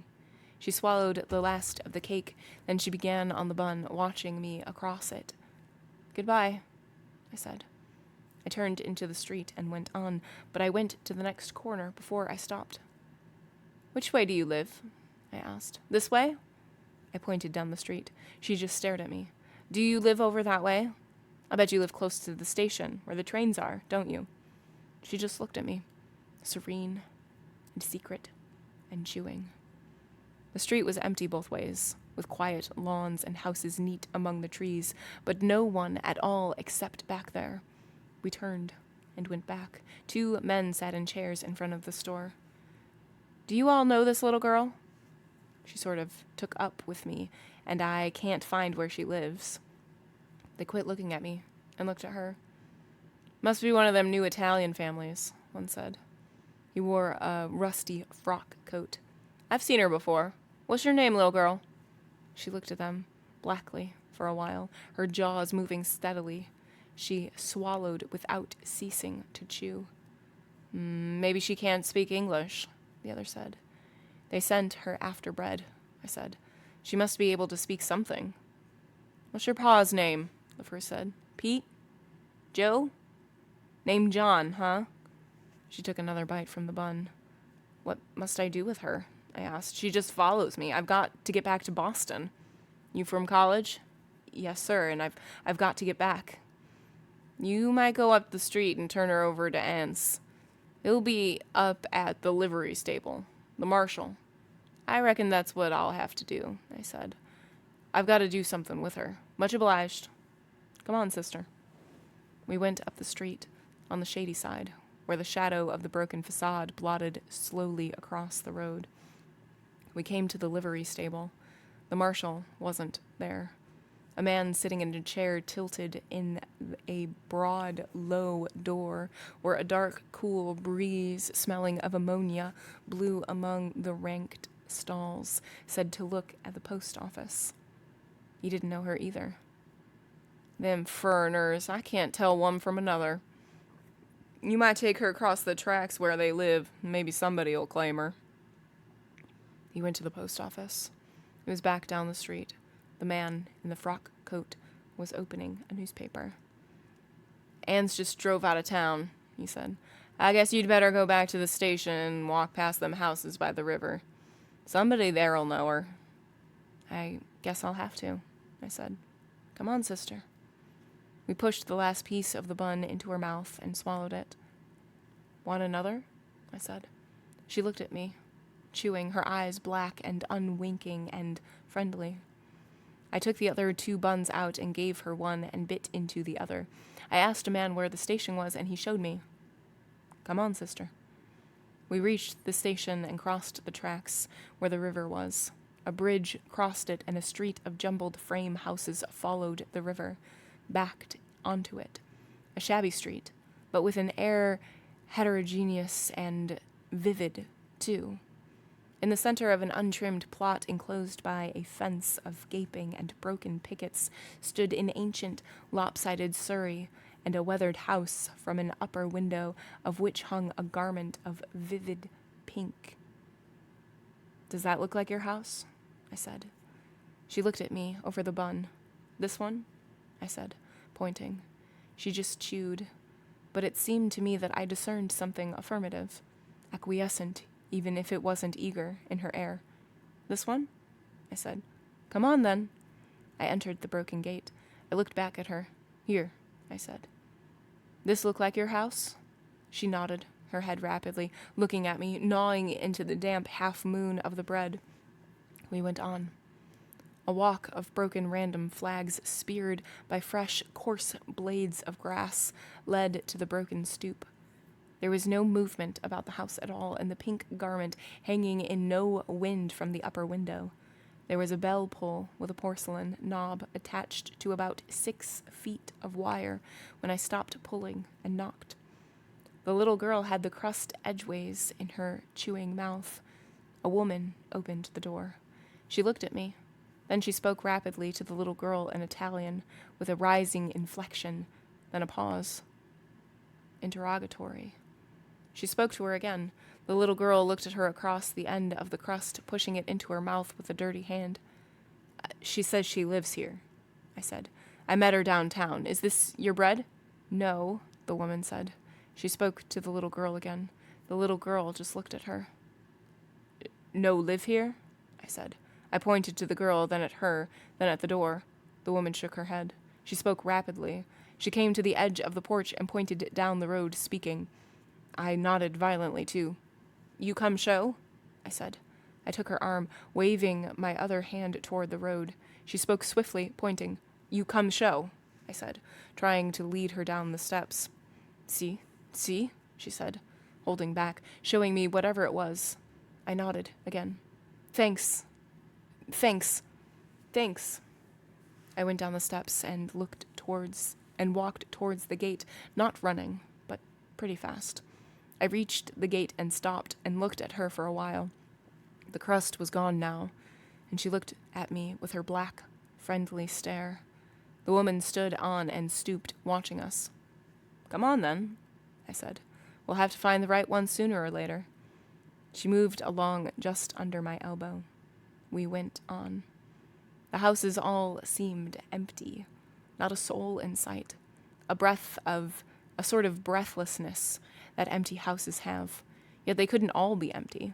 All the different rooms, if you could just slice the walls away all of a sudden. "Madam, your daughter, if you please." "No."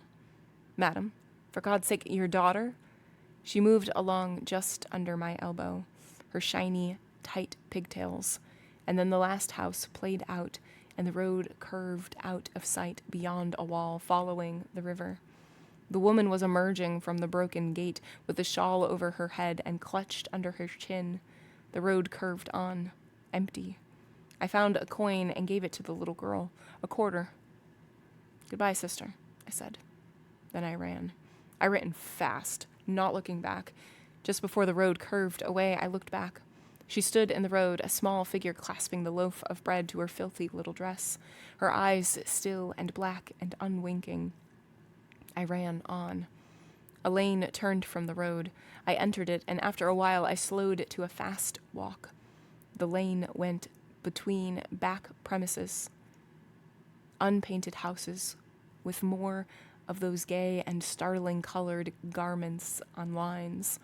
A barn broken back, decaying quietly among rank orchard trees, unpruned and weed-choked, pink and white and murmurous with sunlight and with bees.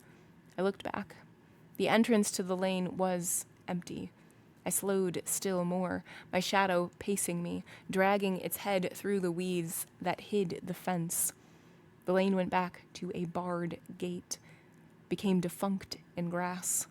a mere path scarred quietly into new grass. I climbed the gate into a woodlot and crossed it and came to another wall and followed that one, my shadow behind me now. There were vines and creepers, where at home would be some honeysuckle. Coming and coming, especially in the dusk when it rained, getting honeysuckle all mixed up in it as though it were not enough without that. Not unbearable enough. What did you let him kiss? What did you let him for kiss? I didn't let him. I made him watching me getting mad. What do you think of that? Red print of my hand coming up through her face, like turning a light on under your hand. Her eyes going bright. It's not for kissing I slapped you. Girl's elbow at 15. Father said you swallow like you had a fishbone in your throat. What's the matter with you? And Caddy across the table, not to look at me. It's for letting it be some darn town squirt. I slapped you. You will you now? I guess you say calf rope. My red hand coming up out of her face. What do you think of that, scouring her head into the grass sticks, crisscrossed into the flesh, tingling, scouring her head? Say calf rope. Say it. I didn't kiss a dirty girl like Natalie anyway. The wall went into shadow, and then my shadow, and I tricked it again. I had forgot about the river curving along the road.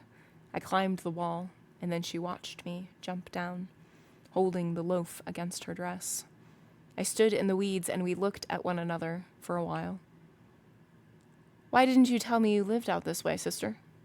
The loaf was wearing slowly out of the paper. Already it needed a new one. Well, come on then, show me the house. Not a dirty girl like Natalie. It was raining. We could hear it on the roof, sighing through the high, sweet emptiness of the barn. There, touching her. Not there. There.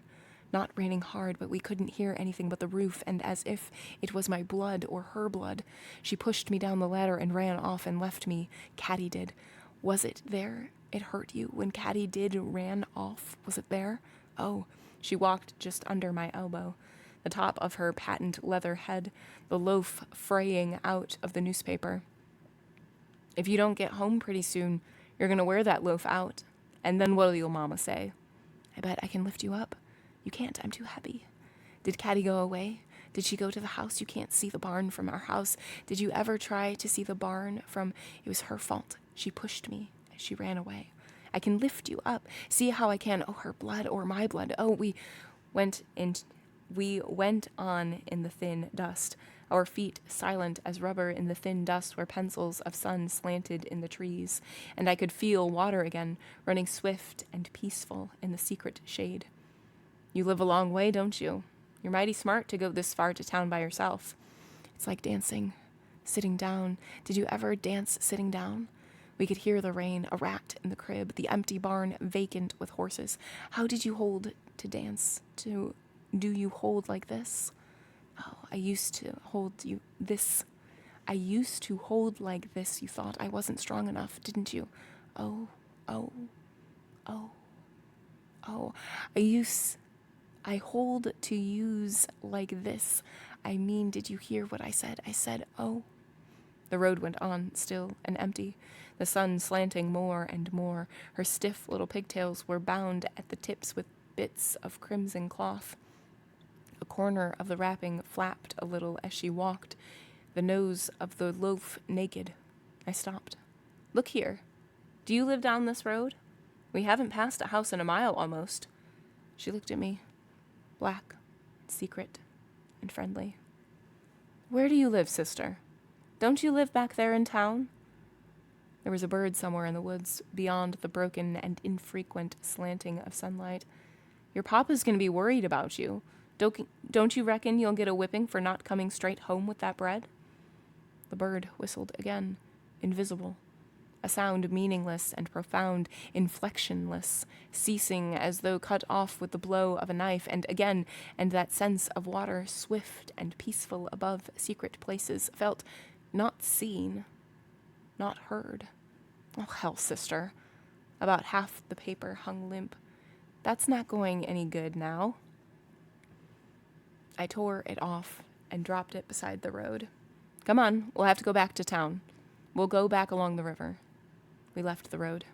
Among the moss, little pale flowers grew, and the scents of water mute and unseen. I hold to use like this. I mean, I used to hold. She stood in the door looking at us, her hands on her hips. You pushed me. It was your fault. It hurt me, too. We were dancing sitting down. I bet Ketty can't dance sitting down. Stop that. Stop that. I was just brushing the trash off the back of your dress. You keep your nasty hands off me. If it was your fault you pushed me down, I'm mad at you. I don't care. She looked at us. Stay mad. She went away. We began to hear the shouts, the splashings. I saw a brown body gleam for an instant. Stay mad. My shirt was getting wet, and my hair. Across the roof, hearing the roof loud. Now I could see Natalie going through the garden among the rain. Get wet. I hope you catch pneumonia. Come on home, cow face. I jumped hard as I could into the hog wallow. The mud yellowed up to my waist, sinking. I kept on plunging until I fell down and rolled over in it. Hear them in swimming, sister? I wouldn't mind doing that myself. If I had time. When I have time. I could hear my watch. Mud was warmer than the rain. It smelled awful. She had her back turned. I went around in front of her. You know what I was doing? She turned her back. I went around in front of her, the rain creeping into the mud, flattening her bodice through her dress. It smelled horrible. I was hugging her. That's what I was doing. She turned her back. I went around in front of her. I was hugging her, I tell you. I don't give a damn what you were doing. You don't. I'll make you give a damn. She hit my hands away. I smeared mud on her with my other hand. I couldn't feel the wet smacking of her hand. I wiped mud from my legs, smeared it on her wet, hard, turning body, facing her fingers going into my face, and I couldn't feel it, even when the rain began to taste sweet on my lips. They saw us from the water first, heads and shoulders. They yelled, and one rose, squatting, and sprang among them. They looked like beavers, the water lipping about their chins, yelling, "Take that girl away. What did you want to bring a girl here for? Go away." "She won't hurt you. We just want to watch you for a while." They squatted in the water. Their heads drew into a clump, watching us. Then they broke and rushed towards us, hurling water with their hands. We moved quick. "Look out, boys. She won't hurt you." "Go on away, Harvard." It was the second boy, the one that thought the horse and wagon back there at the bridge. "Splash them fellows. Let's get out and throw them in," another said. "I ain't afraid of any girl. Splash them. Splash them." They rushed towards us, hurling water. We moved back. "Go on away," they yelled. "Go on away." We went away. They huddled just under the blanket, their slick heads in a row against the bright water. We went on. "That's not for us, is it?" The sun slanted through to the moss here and there, leveler. "Poor kids, you're just a girl." Little flowers grew among the moss, littler than I had ever seen. "You're just a girl." Poor kid. There was a path curving along beside the water. Then the water was still again, dark and still and swift. Nothing but a girl. Poor sister. We lay in the wet grass, panting, the rain like cold shot on my back. "Do you care now? Do you? Do you? My lord, we sure are in a mess. Get up." Where the rain touched my forehead, it began to smart my head. My hand came red away, streaking off pink in the rain. "Does it hurt?" "Of course it does. What do you reckon?" "I tried to scratch your eyes out, my lord. We sure do stink. We better try to wash it off in the branch." "There's town again, sister. You'll have to go back home now. I've got to get back to school. Look how late it's getting. You'll go home now, won't you?" But she just looked at me with her black, secret, friendly gaze, the half-naked loaf clutched to her. "It's wet. I thought we jumped back in time." I took my handkerchief and tried to wipe the loaf, but the crust began to come off, so I stopped. "We'll just have to let it dry itself. Hold it like this." She held it like that. It looked kind of like rats had been eating it now, and the water building and building up and squatting back and sloughed mud, stinking surfaceward, pocking the pattering surface like grease on a hot stove. "I told you I'd make you." "I don't give a goddamn what you do." Then we heard the running, and we stopped and looked back and saw him coming up the path running, the level shadows flicking up his legs. He's in a hurry. Then I saw another man, an oldish man, running heavily, clutching a stick, and a boy naked from the waist up, clutching his pants as he ran. "There's Julio," the little girl said. And then I saw his Italian face and his eyes as he sprang upon me. He went down.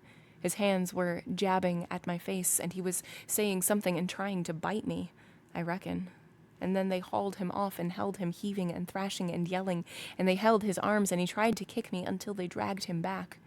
The little girl was howling, holding the loaf in both arms. The half-naked boy was darting and jumping up and down, clutching his trousers, and someone pulled me up in time to see another stark, naked figure come around the tranquil bend in the path, running and change direction in mid-stride to leap into the woods, a couple of garments rigid as boards behind it. Julio still struggled. The man who had pulled me up said, "Whoa, now, we got you." He wore a vest, but no coat. Upon it was a metal shield. In his other hand he clutched a knotted, polished stick. "You're Ains, aren't you?" I said. "I was looking for you. What's the matter?" "I warn you that anything you say will be used against you," he said. "You're under arrest." "I kill him," Julio said. He struggled. The two men held him. The little girl howled, steadily holding the bread. "You stealing my sister," Julio said. "Let go, meesters." "Steal his sister?" I said. "Why, I've been—" "Shit up," Anne said. "You can tell that to Squire." "Steal his sister," I said. Julio broke from the men and sprang at me again, but the marshal met him and they struggled under the other two, pinioned his arms again. Anse released him, panting. "You done furriner," he said. I've got mind to take you up, too, for assault and battery." He turned to me again. "Will you come peaceably, or do I have to handcuff you?" "I'll come peaceable," I said. "Anything, just so I can find someone, do something with—" "Stole his sister," I said. "Stole his—" "I've warned you," Hans said. "He aims to charge you with meditated criminal assault. Here, you. Make that gal shut up that noise." "Oh," I said. Then I began to laugh.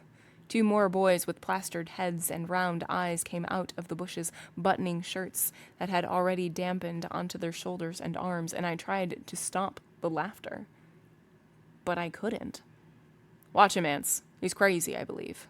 "I'll have to quit," I said. "It'll stop in a minute." The other time it said, I said, laughing. "Let me sit down a while." I sat down, they watching me, and the little girl with her streaked face and gnawed-looking loaf, and the water swift and peaceful below the path. After a while, the laughter ran out, but my throat wouldn't quit laughing, like retching after your stomach is empty. "Whoa, now," Anne said. "Get a grip on yourself." "Yes," I said, tightening my throat. There was another yellow butterfly, like one of the sunflecks had come loose. After a while, I didn't have to hold my throat so tight. I got up. "I'm ready." "Which way?" We followed the path, the two others watching Julio and the little girl and the boys somewhere in the rear. The path went along the river to the bridge. We crossed it and the tracks, people coming to the doors to look at us, and more boys materializing from somewhere until, when we turned into the main street, we had quite a procession. Before the drugstore stood an auto, a big one, but I didn't recognize them until Mrs. Bland said, "Why, Quentin Compson." And then I saw Gerald, and Spode in the back seat, sitting on the back of his neck, and Shreve. I didn't know the two girls. "Quentin Compson," Mrs. Bland said. "Good afternoon," I said, raising my hat. "I'm under arrest. I'm sorry I didn't get your note. Did Shreve tell you?" "Under arrest?" Shreve said. "Excuse me," he said. He heaved himself up and climbed over their feet and got out. He had on a pair of my flannel pants, like a glove. I didn't remember forgetting them. I didn't remember how many chins Mrs. Bland had, either. The prettiest girl was with Gerald in front, too. They watched me through veils, with a kind of delicate horror. "Who's under arrest?" Shreve said. "What's this, mister?" "Gerald," Mrs. Bland said. "Send these people away. You get in this car, Quentin." Gerald got out. Spode hadn't moved. "What's he done, Cap?" he said. "Robbed a hen house." "I warn you," Ance said. "Do you know the prisoner?" "Know him," Shreve said. "Look here. Then you can come along to the squire's. You're obstructing justice. Come along." He shook my arm. "Well, afternoon," I said. "I'm glad to have seen you all. Sorry I couldn't be with you." "You, Gerald," Mrs. Bland said. "Come here, constable," Gerald said. "I warn you, you're interfering with an officer of the law," Anne said. "If you've anything to say, you can come to the squire's and make cognizance of the prisoner." We went on. Quite a procession now, Ance and I leading. I could hear them telling them what it was, and Spode asking questions, and then Julio said something violently in Italian, and I looked back and saw the little girl standing at the curb, looking at me with her friendly, inscrutable regard. "Get on home," Julio shouted at her. "I beat hell out of you." We went down the street and turned into a bit of lawn in which, sat back from the street, stood a one-story building of brick trimmed with white. We went up the rock path to the door, where Ance halted everyone except us and made them remain outside. We entered a bare room smelling of stale tobacco. There was a sheet iron stove in the center of a wooden frame filled with sand, and a faded map on the wall and the dingy plat of a township. Behind a scarred, littered table, a man with a fierce roach of iron gray hair peered at us over steel spectacles. "Got him, did you, Ance?" he said. "Got him, Squire." Okay. I think we'll stop here.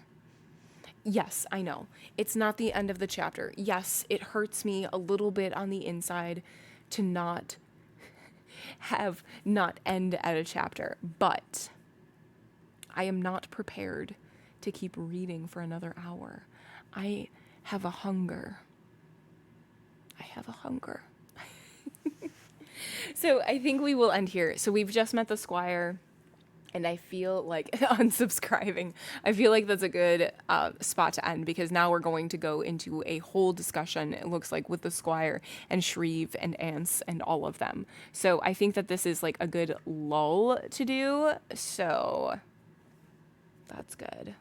All right. So yes, that's going to be it for today. We'll continue next time. 'Twas a pleasure. As always, whether you lyric, whether you chat, I 1000% appreciate you. And I 1000% appreciate your support. If I don't see you next time, I hope to see you very soon. Bye.